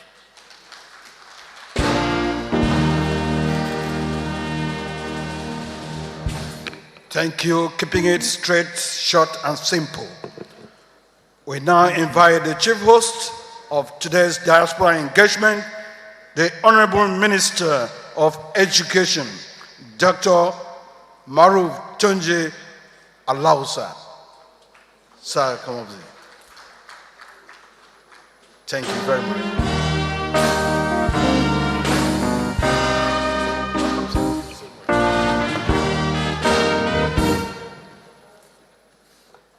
Let me begin by acknowledging our amiable Vice President, Senator Kashim Shettima, for all his support to us in the education department, in the education sector. A Vice President has been there for us all the time, more so in areas of skill development. You've seen us launch the TVET program that's going to change the way we put skill, we deliver skills to young million Nigerians. Thank you, Vice President Senator Kashim Shettima, who is ably represented today by my dear brother, distinguished Senator Adija. Thank you for all the support. You've always been there for us. Anytime we call you, you're there for us. Thank you so much, please. And let me acknowledge and thank my dear brother, the governor of Enugu State, Governor Peter Ndubuisi Mba, for all your support and all the wonderful things you're doing in Enugu State. The 260 smart green schools that you've built has not gone unnoticed. And just a few days ago, last weekend, Nursery 3 students graduated, Primary 6 students graduated, and GSS 3 students graduated. You're building the future. Like our president, President Bola Ahmed Tinubu, will say, the youth, they are the heartbeat of our nation. And when you give them the knowledge, they thrive, they excel, and be the leader that we want them to be. Your 46 strategy and your commitment to even surpass the UNESCO goal for budgetary allocation to education is phenomenal. And I'm imploring our other sub-national governments to emulate Governor Peter Ndubuisi Mba of Enugu State. Let's give him a round of applause. The Deputy Governor of Borno State, who is representing the Governor of Borno State, my dear sister, my colleague, the Honorable Minister of State for Education, Professor Surebat Said Ahmad. I need everybody to just, in a minute, to help me give her a wonderful round of applause. Please, hold on. I need to talk about her. Her commitment, her diligence, her passion, her longitudinal and directional focus to ensuring every single Nigerian child gets the highest quality of education is unsurpassed. Let's give her a big round of applause.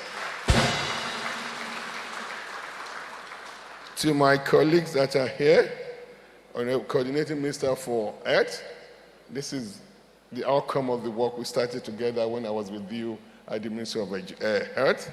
Thank you for all your support all the time.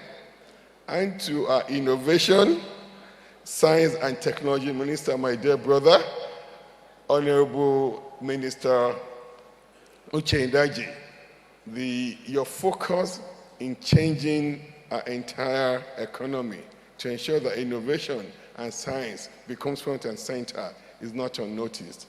You just came back from Copenhagen just a few days ago. You went and discussed how we can begin to manufacture green hydrogen and green methanol in our country. If this comes to fruition, the country will make more money than we make from oil. But that's not the case. We want knowledge. We want a knowledge-driven economy, and that's what you're doing. Thank you so much. And to our Honorable Minister for Foreign Affairs, my dear brother Yusuf Mama Tuga, your work, we're seeing the result of your work. You've been transversing the world, putting our country back on the center stage. Nigeria is back. Courtesy of President Bola Ahmed Tinubu and the hard work our Minister for Foreign Affairs is doing. Thank you so much for all your work. And I'd like to also acknowledge our Permanent Secretary, Mr. Abel Eniton, and the DG of NICOM, Honorable Abike Dabiri. You've done an amazing job galvanizing a diaspora population together across commerce, manufacturing, education, technology, innovation. You're at the center of it all. Let's give her a big round of applause. Let me recognize the representative of Governor of Plateau State, the Commissioner from Plateau State, Commissioner for Kano State, and the Special Advisor who's representing the Kaduna State Governor, and as well as Special Advisor representing my home state governor, Governor Sanwo-Olu. Thank you. And as well, my dear brother, Honorable Gbeleye, the DG of Bureau for Public Enterprise. Thank you for all your support. And you've seen my dear brother here, Alhaji Samad Rabiu. He is actually going to be a major beneficiary of what we're doing today. It's building green air vehicle assembly plants all over the country.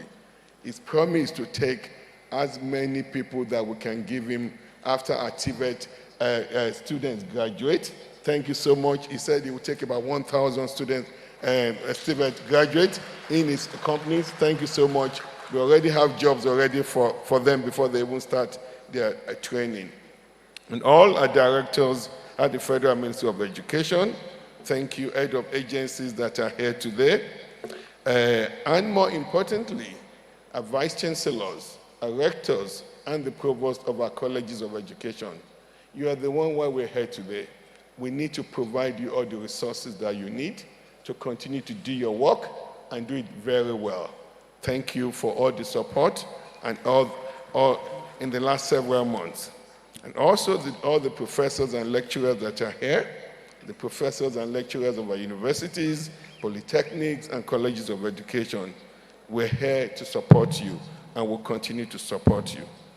Now, to my fellow colleagues, the diaspora professionals, you have somebody at the highest level that has your will, that has your back. President Bola Ahmed Tinubu has your back. He was also a diasporan. He's mandated us to reinculcate you, to get you back into the development of this country.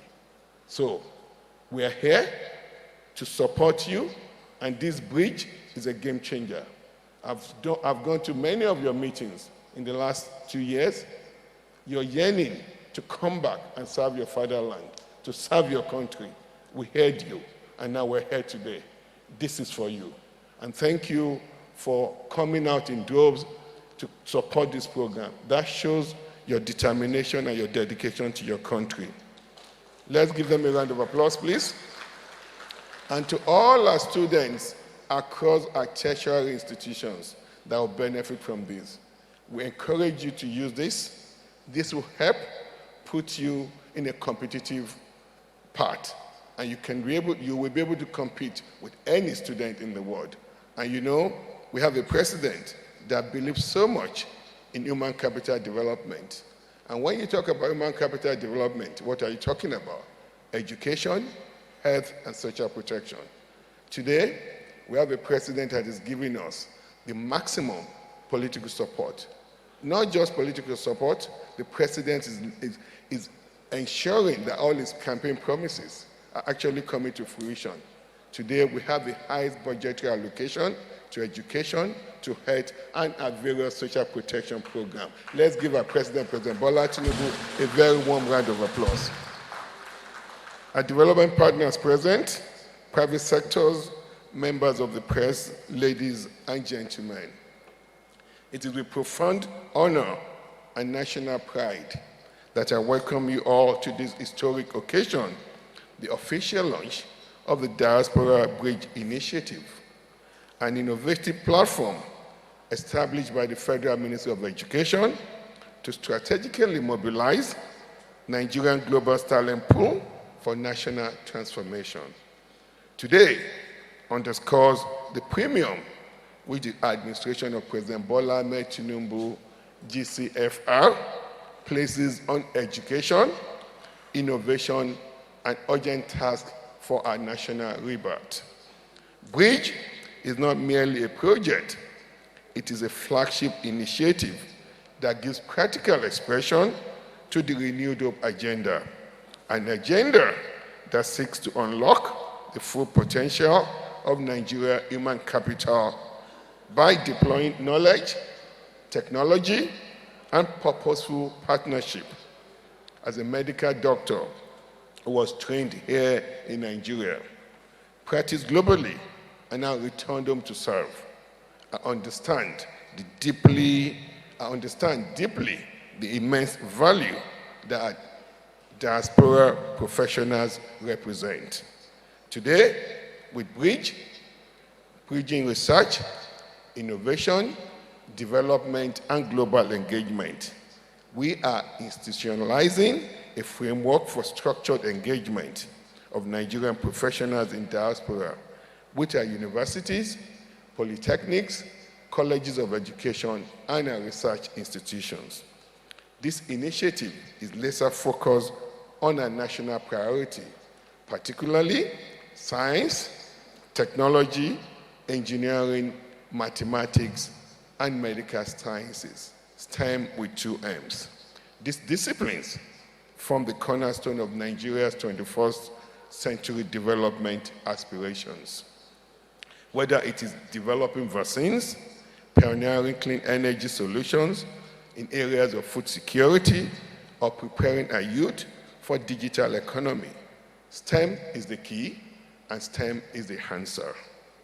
And through Bridge, our institutions can now tap into world expertise to build strong research ecosystems, support cutting-edge teaching, and ignite innovation. Today, we're not just asking our diaspora to return, we're creating flexible pathways for them to contribute to collaborative teachings, virtual mentoring, physical sabbaticals, research co-creation, curriculum review, and institutional development. Through integration with TED Terra's platform, Bridge ensures transparency, continuity, efficiency, and full accountability in our various engagement processes. Your Excellencies, distinguished ladies and gentlemen, this is a defining moment for our country. Nigeria can no longer afford to watch its finest minds excel while our institutions struggle at home. Bridge is a powerful response to that challenge. It is a call to action, a national handshake across oceans. To our diaspora professionals, Bridge is your homecoming, not just in geography, but in purpose. To our institutions, Bridge is your gateway to global excellence. To our students, Bridge is a promise that your future will be globally competitive. And to our country, Bridge is the renewed hope in motion, evidence that President Bola Ahmed Tinubu's vision of a prosperous, knowledge-driven Nigeria is just not a dream, but a reality in the making. In closing, let me thank His Excellency, the Vice President, Senator Kashim Shettima, GCON, once again, for his inspiring leadership and steadfast support for the education sector. Your presence here today is a source of strength and validation for all of us working together to reposition this sector. Together, let us build a legacy of excellence that will empower generations and reaffirm Nigeria's rightful place in the global knowledge economy. Thank you, thank you, thank you. God bless you all. God bless Diaspora, and God bless the Federal Republic of Nigeria. Thank you.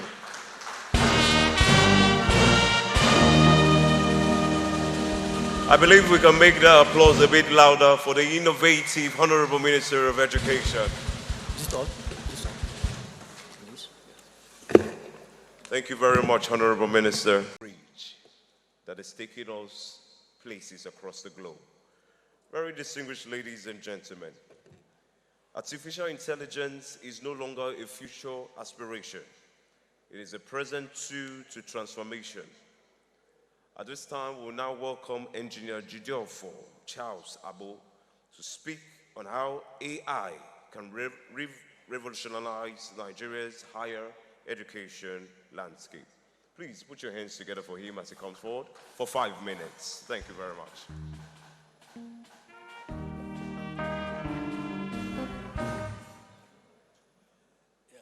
Good afternoon, Your Excellencies, the Vice President, the Executive Governors, and Honorable Ministers. Please permit me to stand on the existing protocol, and I thank the organizers of this event for giving us this opportunity to join in trying to shape Nigeria. Today, I'm going to talk about artificial intelligence on transforming higher education in Nigeria. The future of education is here. It is generative AI driven, it is highly personalized, and is globally competitive. Imagine in Nigeria where every student from Lagos to the remote village in Borno, across all the 775 local governments in Nigeria, have a world-class personal tutor who speaks their language, understands their knowledge levels, understands their goals, and is there 24/7 to support them in their learning needs, making them learn faster, 10 times faster, and also getting them all the necessary resources they need. You see, this artificial intelligence makes students super intelligent and makes them problem solvers from the grassroots. This is what we are building at MG, and we are based in UK, but we are building a system that will personalize education in the higher institutions and generally. Okay. Why is this very important? You see, generative AI is disrupting entire professions and the job market. A lot of people do not know this, but there is an AI skills gap happening globally now, where the World Economic Forum in their Job Outlook 2025 mentioned that by 2030, 93 million jobs are going to be displaced. But in this same period, more than 130 million jobs will be created. But the thing is that these jobs will be created, need AI skills. And the schools currently are not positioned to give people these AI skills. That is why these personalizations are quite important at this point in time. A lot of countries are already integrating AI in their learning. China and the United States are leading on this. From primary school to higher education, they are integrating AI. But the key here is the personalization to make it tailored to everybody's learning unique styles, to bring out the best in every student. Imagine a situation where in Nigeria we champion this. All the lecturers or teachers can deploy AI agents, AI tutors that they have trained to serve every student in Nigeria. Everybody can learn at the same pace. The cost of knowledge is dropped. Everybody has the power to become the best student they can be, wherever they are, in whatever language. That is the future of education now. This is also important because since it has not been integrated in our university systems, currently a lot of students in schools are using ChatGPT to do their work. This has caused is causing problems that we know. One of them is cognitive offloading, where students outsource their learning or assignments or tasks to generative AI.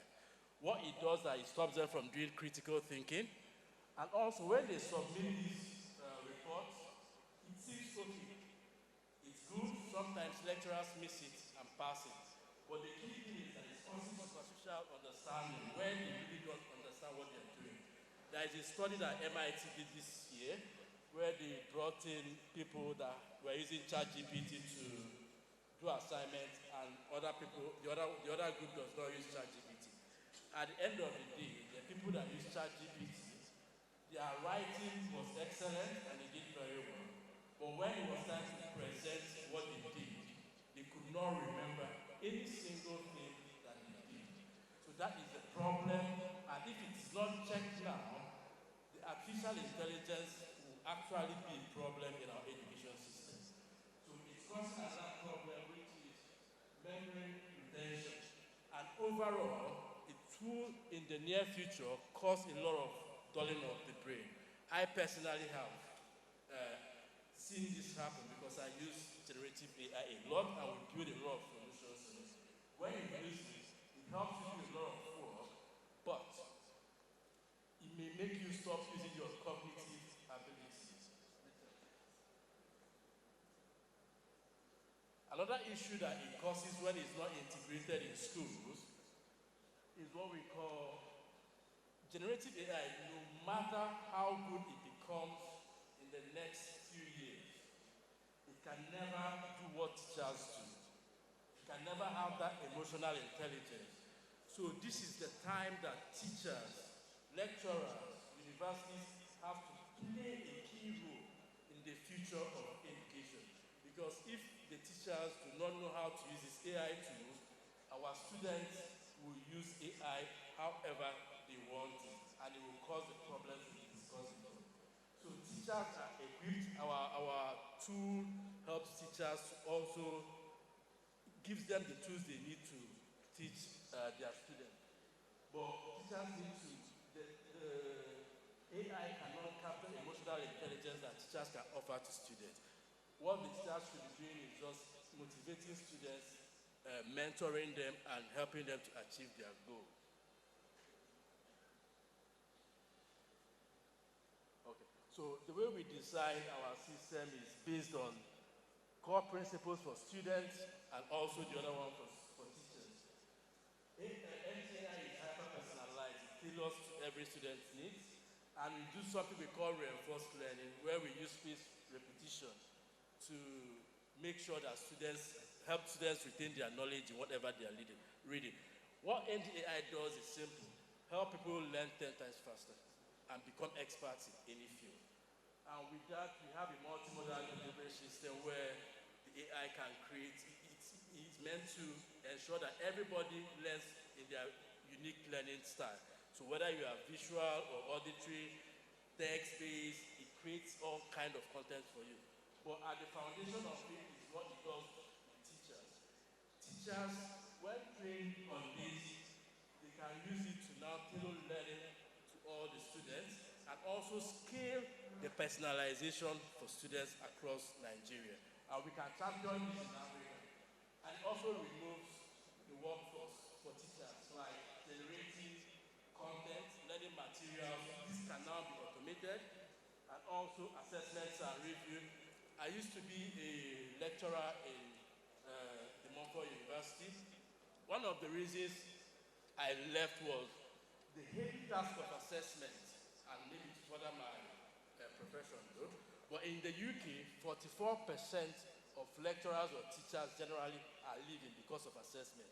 So even now, we are in discussion to build AI that will do the assessment for teachers. So they are really working on it.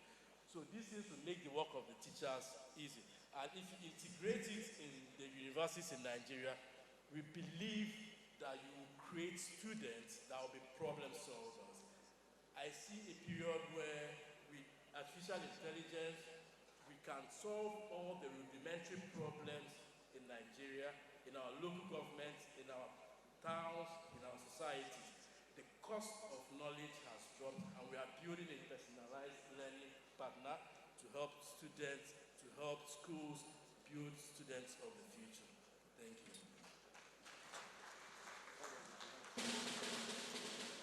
Thank you very much. AI is the noun. Okay.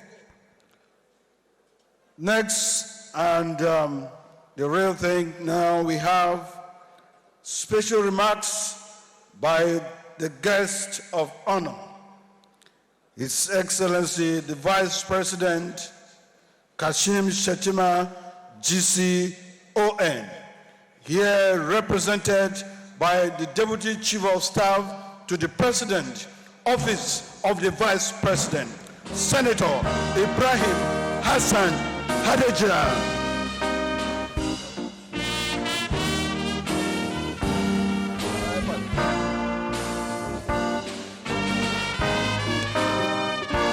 Please be seated.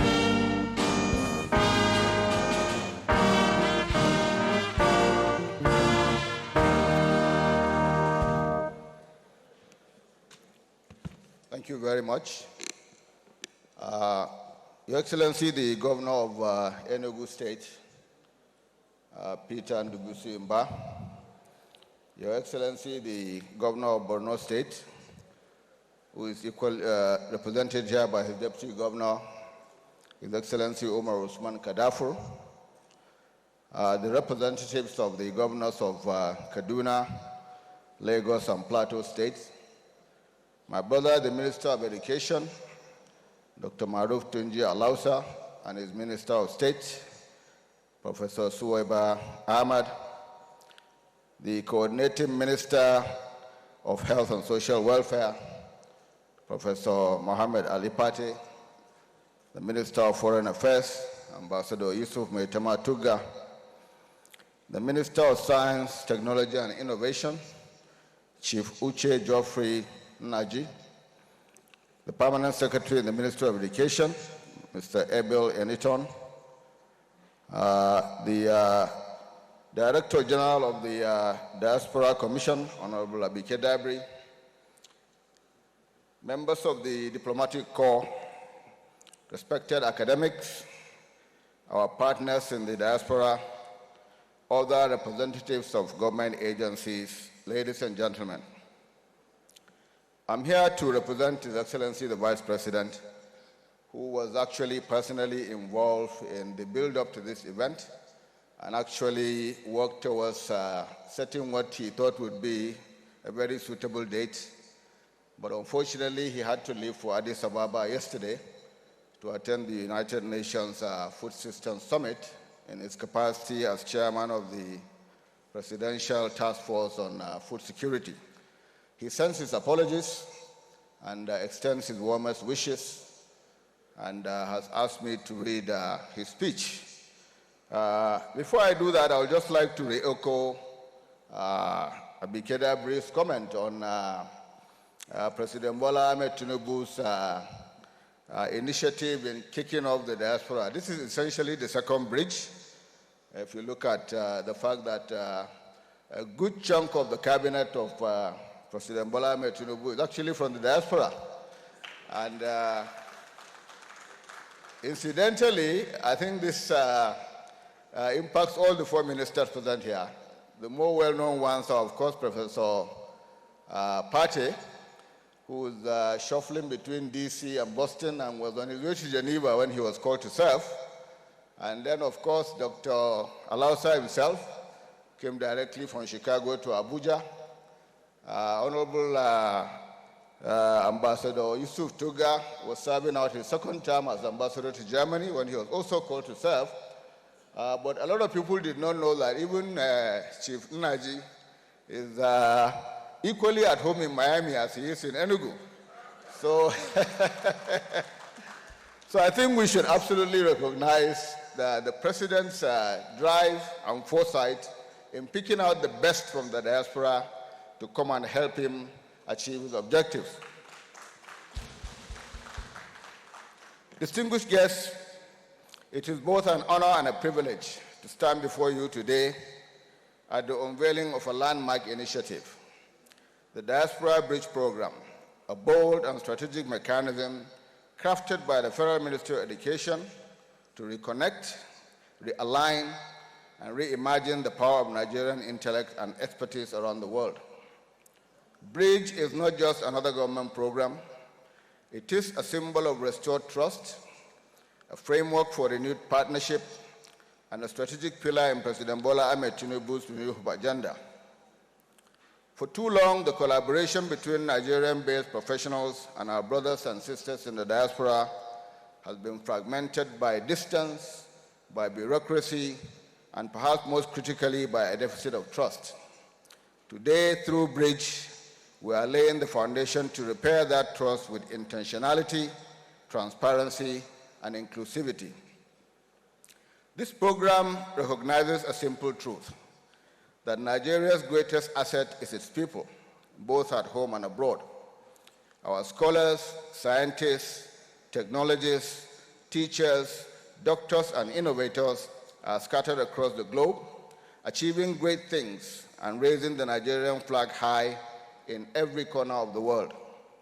What we lacked was a system to harness their passion and expertise in a structured, dignified, and sustainable manner. And this is what Bridge provides. by building a technology-enabled platform that connects diaspora professionals with institutions in Nigeria for research, teaching, mentorship, and innovation. We are not only opening doors, we are redesigning the architecture of collaboration. We are saying to our diaspora, you belong, you matter, you are needed. And we are saying to our institutions, you will no longer be left behind in the global conversation. The Renewed Hope agenda is about rebuilding our country from within while drawing strength from our global extensions. Bridge is a prime example of this, a policy that not only uplifts education and research, but fosters unity, drives innovation, and ignites national pride. As Vice President of this great nation, I pledge our continued support to ensure that this program grows, evolves, and delivers on its promise. We will protect the integrity of its implementation, empower the institutions that participate in it, and elevate the professionals both home and abroad that will make it a success. Let us today declare that we are no longer a country divided by geography, but united by purpose. Let us bridge the divide. Let us build the Nigeria we all know is possible. Thank you, and may God bless the Federal Republic of Nigeria.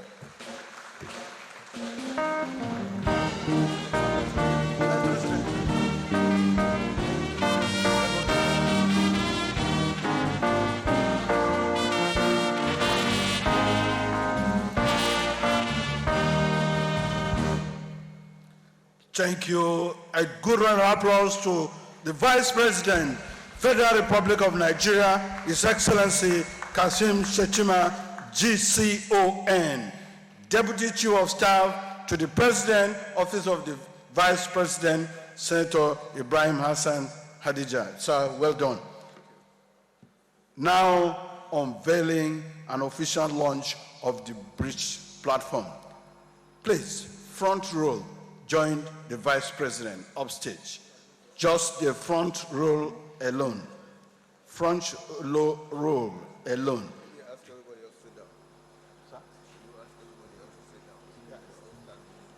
Everybody else, you can sit down. Thank you.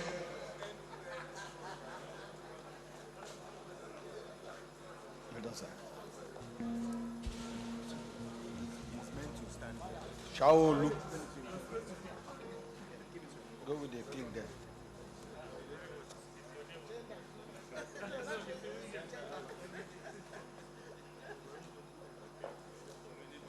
We need a backup mic, please.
A good round of applause for the Bridge Dashboard platform, today unveiled and launched by the Vice President. Thank you, ladies and gentlemen. Now, photo session.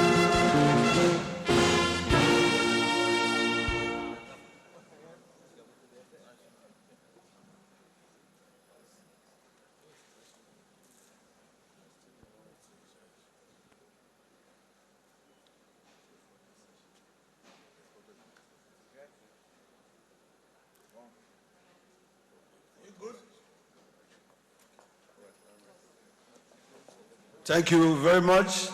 Let's be seated.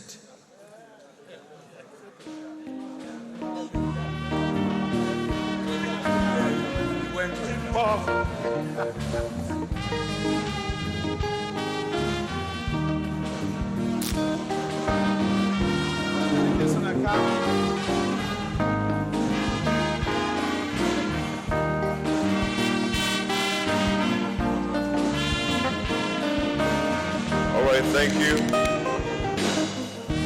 Thank you very much.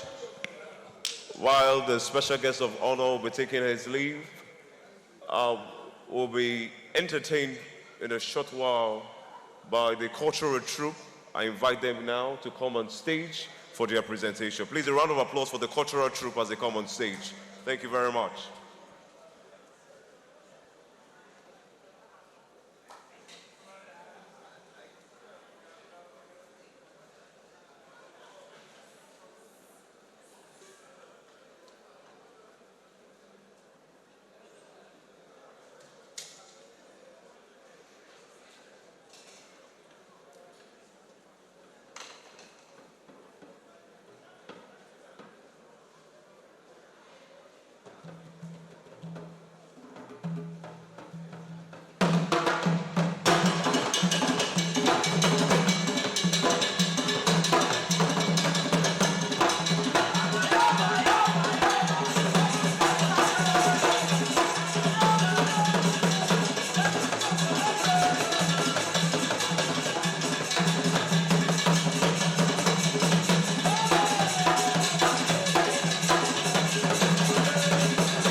All right, thank you very much.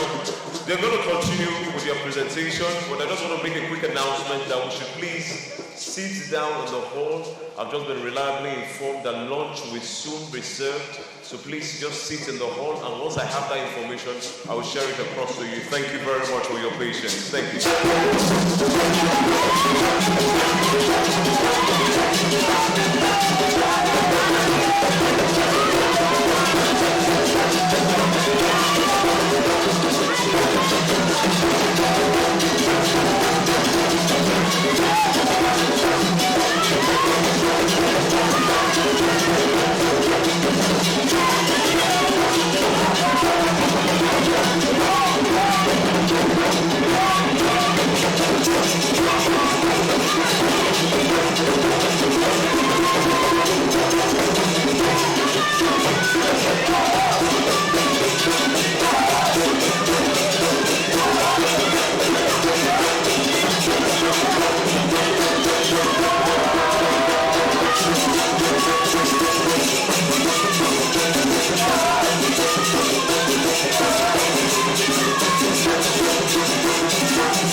you very much. Thank you very much. Can we please give them a round of applause? Can we please give them a round of applause?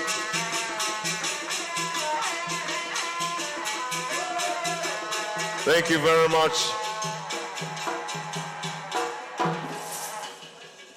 Thank you very much. Please, a round of applause for them. A round of applause for the cultural troupe. I was almost scared of coming back to stage. Thank you very much.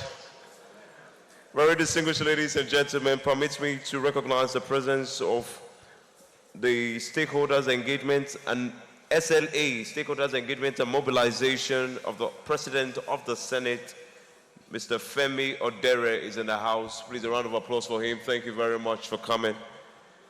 Very distinguished ladies and gentlemen, I come bearing good news. I've been reliably informed that lunch is not far from us. So please just exercise a bit of patience. As soon as we have that set up, we'll call for lunch. So just please keep your mouths watered up. Thank you very much. So while that is ongoing, permit me at this time to move on with the program of event. We'll take the next presentation, which is the role of technology, enhanced learning and simulation in transforming medical education in Nigeria. This is to be handled by Dr. Chris Abo, and it's a virtual presentation. Media, take it away.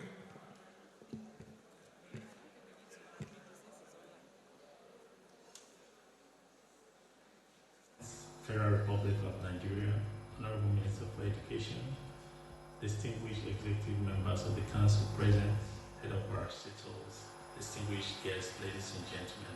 It gives me great pleasure to address your audience today on the role of technology in advancing medical education. I am Dr. Chris Abo, consultant nephrologist and simulation lead, Croydon University Hospital, London, honorary senior clinical lecturer, Doctoral College, University of Hertfordshire, a seasoned medical educator in the UK and globally, with a special interest in immersive technology and simulation, where I obtained my PhD. I'm also the immediate past president of Chancellor.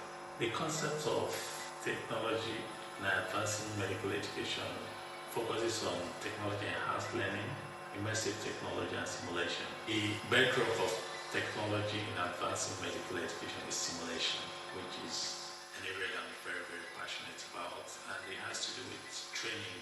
They recreated lifelike scenarios using different kind of models, virtual environments to replicate the life scenarios in clinical setting. Here is the simulation center, one of the leading simulation centers in Southwest London, and this is the entrance to the simulation suite.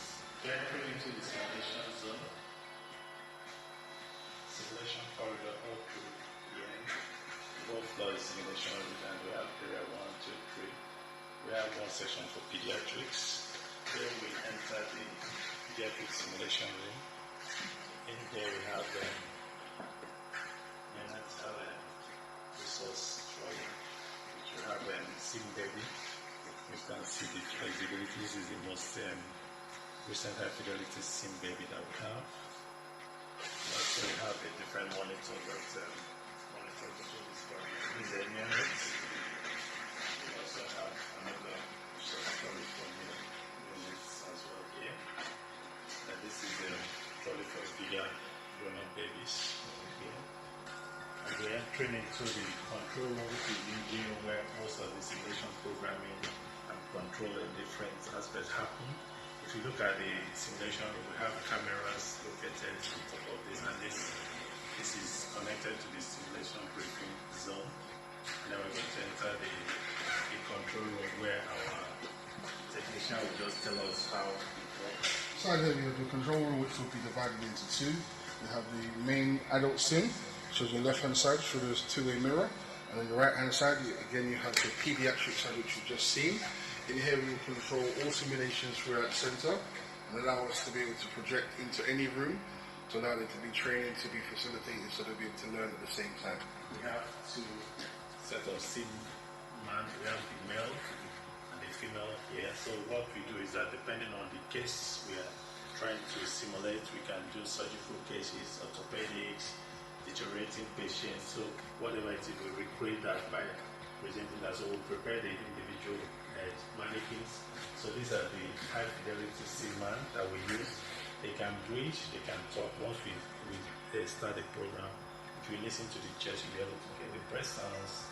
Also, you can monitor that, control it from the control room in terms of the parameters, the cosine change, the change that you can see on the monitor here. So if we start the program, we expect that the monitor will be on, the blood pressure, the heart rate will be displayed here.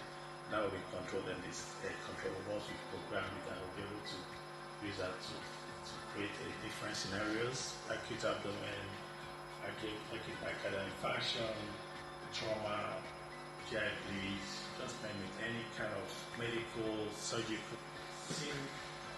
Lady is also, we try to recreate a different color skin, so this is also representing the ethnicity in our culture, and also we can change the gender by just removing, having different, we have more of this in the storeroom, but for now this is where the simulation happens.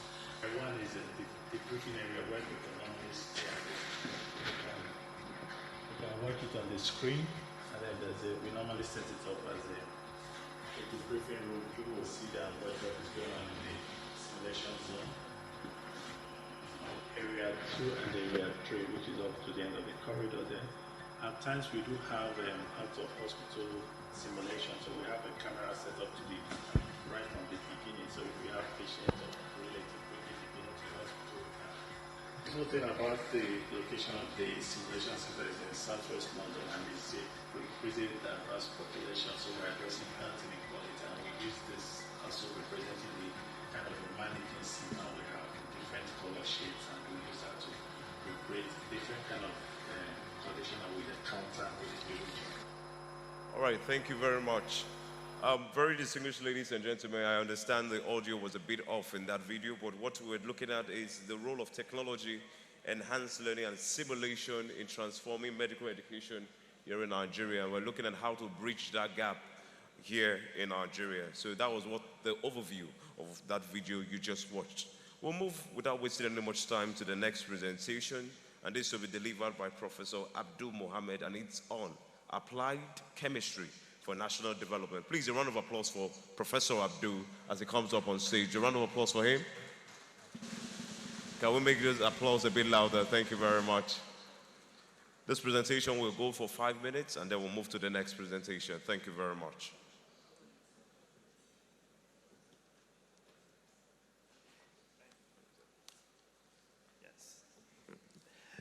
Good afternoon.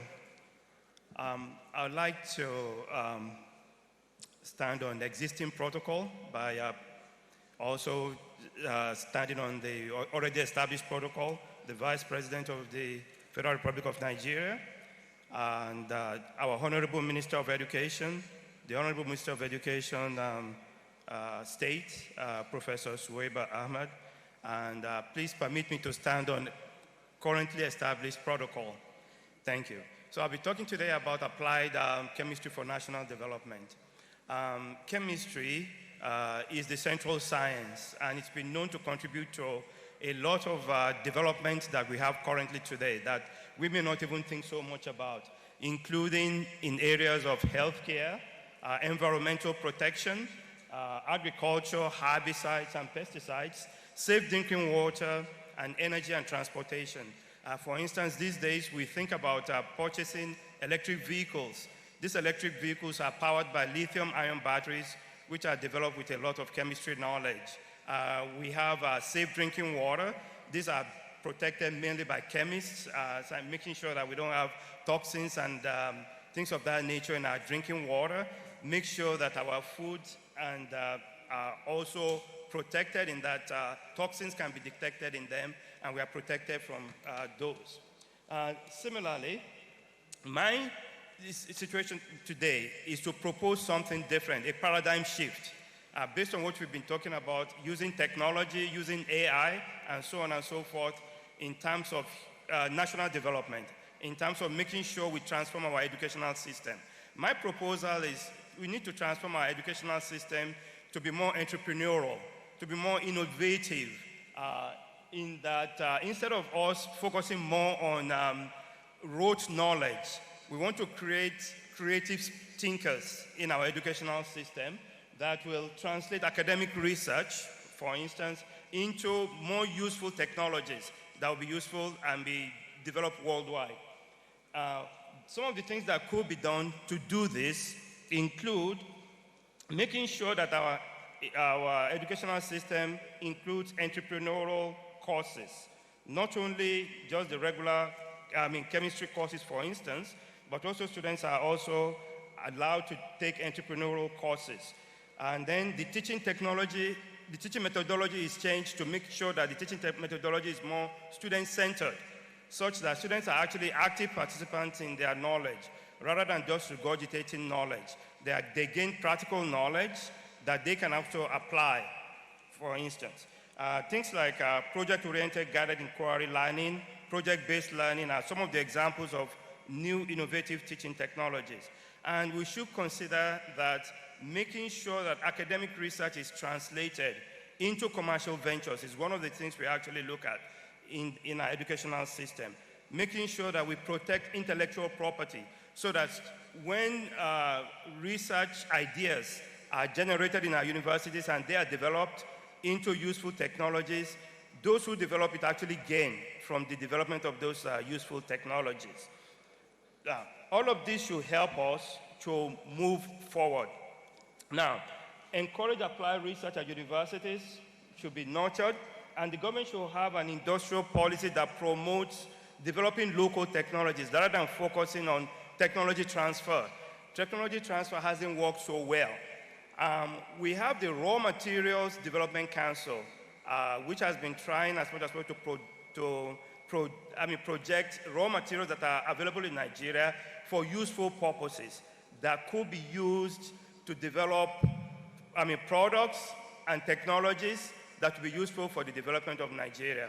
So in summary, my suggestion is we need to have a paradigm shift based on what we have been discussing today, artificial intelligence, technology, in the training of our students to make sure that they are actually job creators rather than maybe job seekers, because they are already trained to develop jobs, to develop small-scale businesses once they graduate, and also promote small industries to commercialize the products they have developed. Our universities could serve as incubators where the research developed in the universities are incubated at universities to develop some more before they are then commercialized outside the university. Those are some ideas that I believe will promote national development and also alleviate poverty. Thank you so much.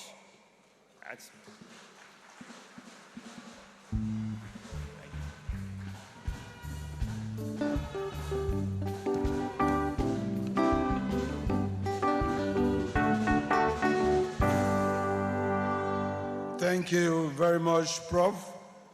You kept to time. Next, we have emerging sustainable manufacturing technologies for real-world applications, additive manufacturing. To present, we have John Fayomi. Give him a round of applause while he comes on stage.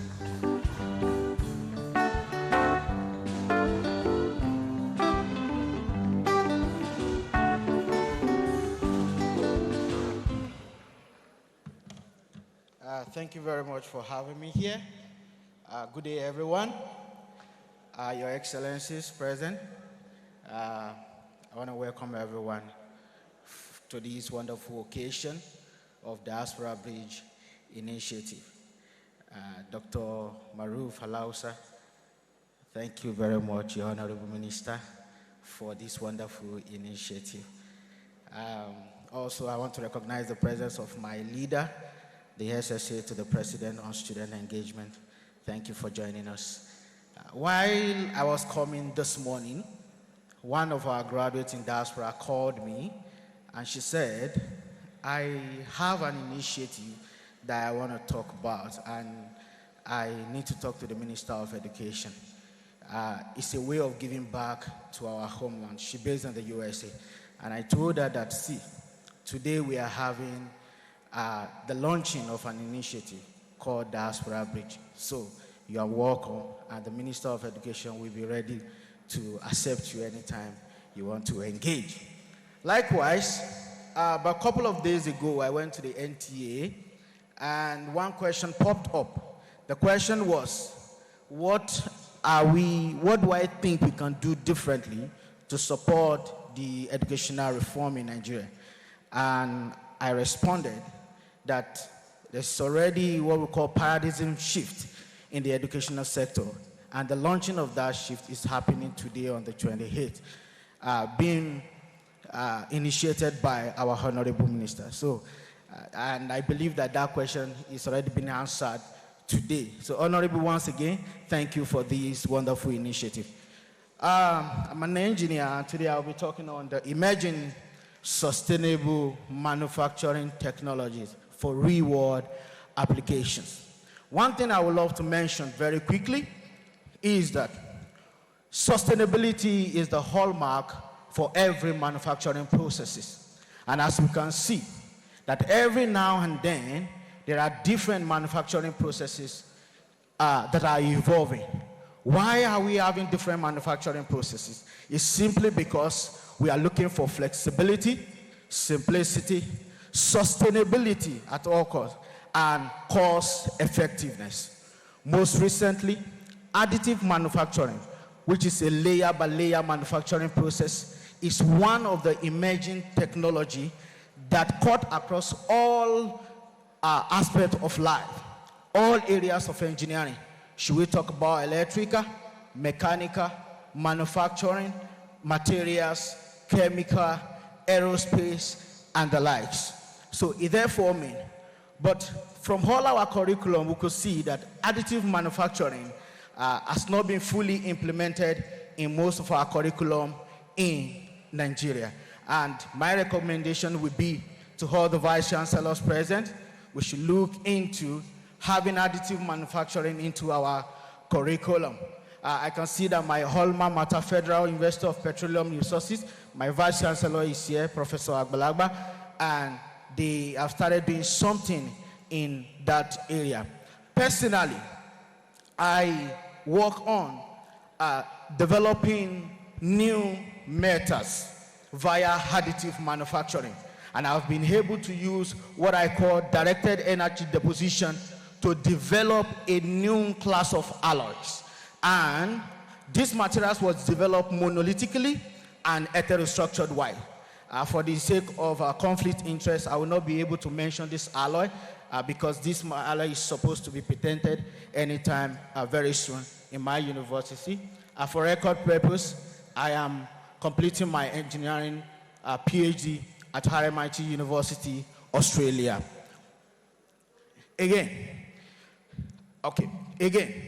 So what do we do differently? We use new materials to formulate these particular new alloys. Very flexible, very simple, without post-processing or what we call heat treatment. We're able to achieve about 1500 megapascal and ductility of about 16% increase. This is very laudable. Like I said, I would love to mention the name of the alloy for the sake of the IP.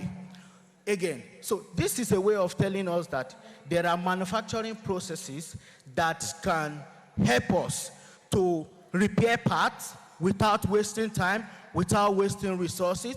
Imagine us having a technology that can help us to repair most of the abandoned, if you go to maybe military and every aspect of our industries here, you will see that there are a lot of abandoned vehicles, hammers, and horrors, simply because they couldn't get the spare part. But with additive manufacturing process, we can develop this spare part without wasting time, saving energy, saving costs. And fortunately enough, there's a company in Nigeria currently called Russell Smith. Russell Smith just got an additive manufacturing technology called cold spray manufacturing technology. And this will be the first of its kind in the whole of West Africa. They are in the Victoria Island. And that particular equipment can produce parts in less than 5 to 10 minutes. That is how fast it is. That is how accurate it is. With densification of about 99.9%. So this is a way to go. So I'm here to encourage the university that we need to continue to be innovative, and one of the innovative way of developing material is additive manufacturing. The future of additive manufacturing is now, and we have to key into this dream. Thank you very much for having me.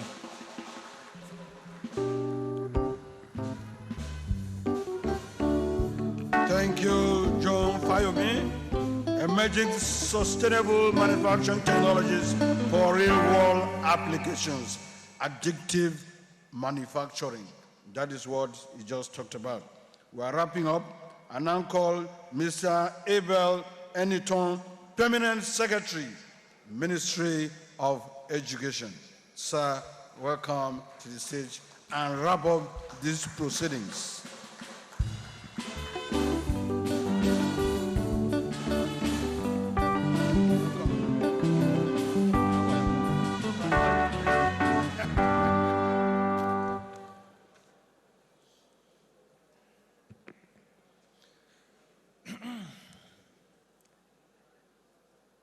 Good afternoon, distinguished guests and gentlemen and ladies. Ladies and gentlemen, permit me please to stand on the carefully and consensually established protocol. But that is not without recognizing our astute, engaging, inspirational, indefatigable, and visionary Honorable Minister of Education, Dr. Olatunji Maruf Alausa, C.O.N. In one of the presentations, they refused or they failed to add C.O.N. I was angry. But in the course of the presentation, I saw a beautiful lady being projected. I said, their sins are forgiven. It's C.O.N. and I am Associate C.O.N. So better know that as from today, Associate C.O.N. Because of time, I'll quickly go to what I'm told to do. As we conclude what has been an insightful and inspiring occasion, it is my honor on behalf of the Federal Minister of Education to deliver this wrap-up brief and express our heartfelt appreciation to everyone who participated in today's event, both physically and virtually. The launch of the Diaspora Bridge initiative represents a significant milestone in our collective commitment to transforming Nigeria's education sector. The bridge, which stands for building resilience through inclusive development, growth, and excellence, is a program which seeks to mobilize the intellectual, technical, and financial capacities of our diaspora community for national development in a coordinated and sustainable manner. And I can tell you for free that that bridge is very solid. When it was being launched, you could see the fire coming out like a welding fire. And that was what was used to build the bridge and weld it. And you can see that it's very strong, going by the eminent personalities that lined up to introduce the bridge to you. So join me in crossing the bridge. According to Brené Brown, she's an American academic. What separates privilege from entitlement is gratitude. And so, let me take this opportunity to express our deep gratitude to His Excellency, the Father of the Nation, President Bola Ahmed Tinubu, GCFR, whose renewed hope agenda continues to guide our sectoral reforms with clarity and determination. I think it deserves a well round of applause. We also extend our sincere appreciation to His Excellency, the Vice President, Senator Kashim Shettima, GCON, for his unwavering and inspirational support. Of course, to the Honourable Minister of Education, Dr. Tunji Alausa, CON, and the Honourable Minister of State for Education, she just left for another program, Professor Suwaiba Said Ahmad. Your visionary leadership and dedication have been instrumental in bringing us to this moment. Your partnership as ministers is not only effective but truly exemplary. It is a partnership made in heaven and delivered here in Abuja. The partnership is working, and we can all see. Even when the Honourable Minister was delivering his address, he asked us to give the Honourable Minister of State a round of applause. I think in her absence, we can still do that for her. Let us applaud and give her a round of applause. They are like angels in human form. And that reminds me, several years back, I visited a woman, a CEO. She was looking angelic. Our reception was warm. I enjoyed being in her presence. And I was almost tempted, believing that she was an angel truly, until I looked closely and I saw a bottle of groundnut and a bottle of Zobo in one corner. And I said, no, she couldn't be an angel, because angels don't eat groundnut and they don't drink Zobo. So they are angels in human form, and we appreciate them. I would also like to especially thank all participants in this hall and those that are online for your enthusiasm and engagement, particularly our state governors. Governor Imba was fantastic, and that is one thing I'm taking away from here, that we have visionary, committed, responsible governors in this country that can take education to the next level. And I'm proud to be associated with him, and that is associated, at least is a friend of the minister. So by being friends of the minister is equally my friend. I can lay claim to that. Please, Honourable Minister, I'm not struggling with you, but I'm following in your footsteps. So I'm appreciating also the Honourable Ministers that were here to give us support, senior government officials, diaspora collaborators, development partners, especially our partner, NITCOM, and other key stakeholders. Your invaluable contributors and shared commitment have made today's event a resounding success. As we move on, let us carry this message with us. Each and every one of us, please. Nigeria is calling. Now is the time to build a bridge that connects potential with purpose and transforms vision into reality.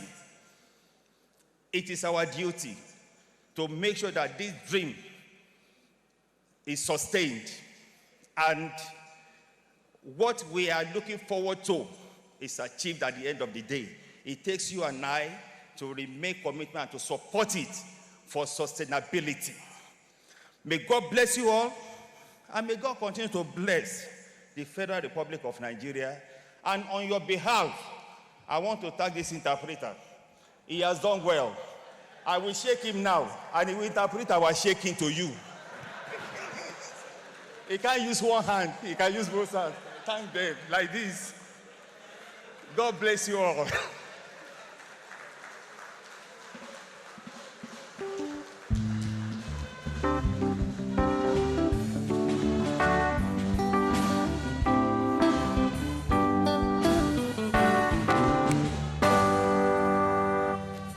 PEMSEC, that was very, very interesting and exciting. A round of applause to the Permanent Secretary, Minister of Education, Mr. Abel Eniton. That's a good one. While lunch is being served or being set up, the live band give us melodies. And the cultural troupe prepare immediately after the melodies. The cultural troupe will continue to entertain. Thank you.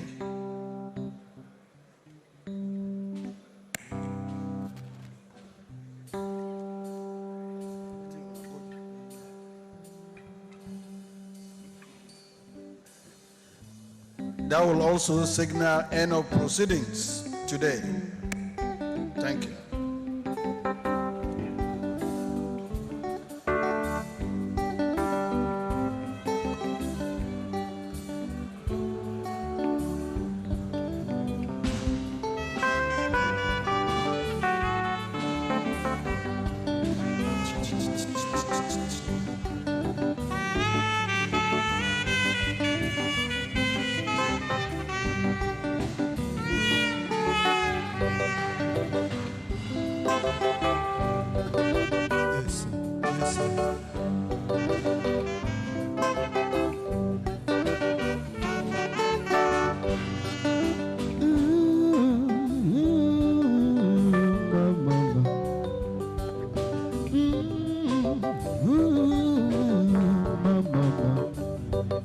So me ala teme, so me bigi oi teme, ora me ala teme,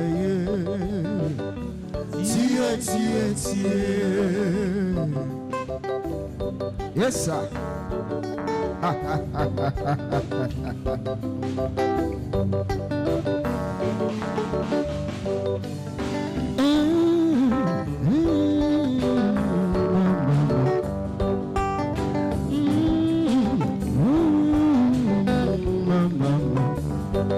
Some ala teme, some bigi oi teme, ora me ala teme, tie tie tie.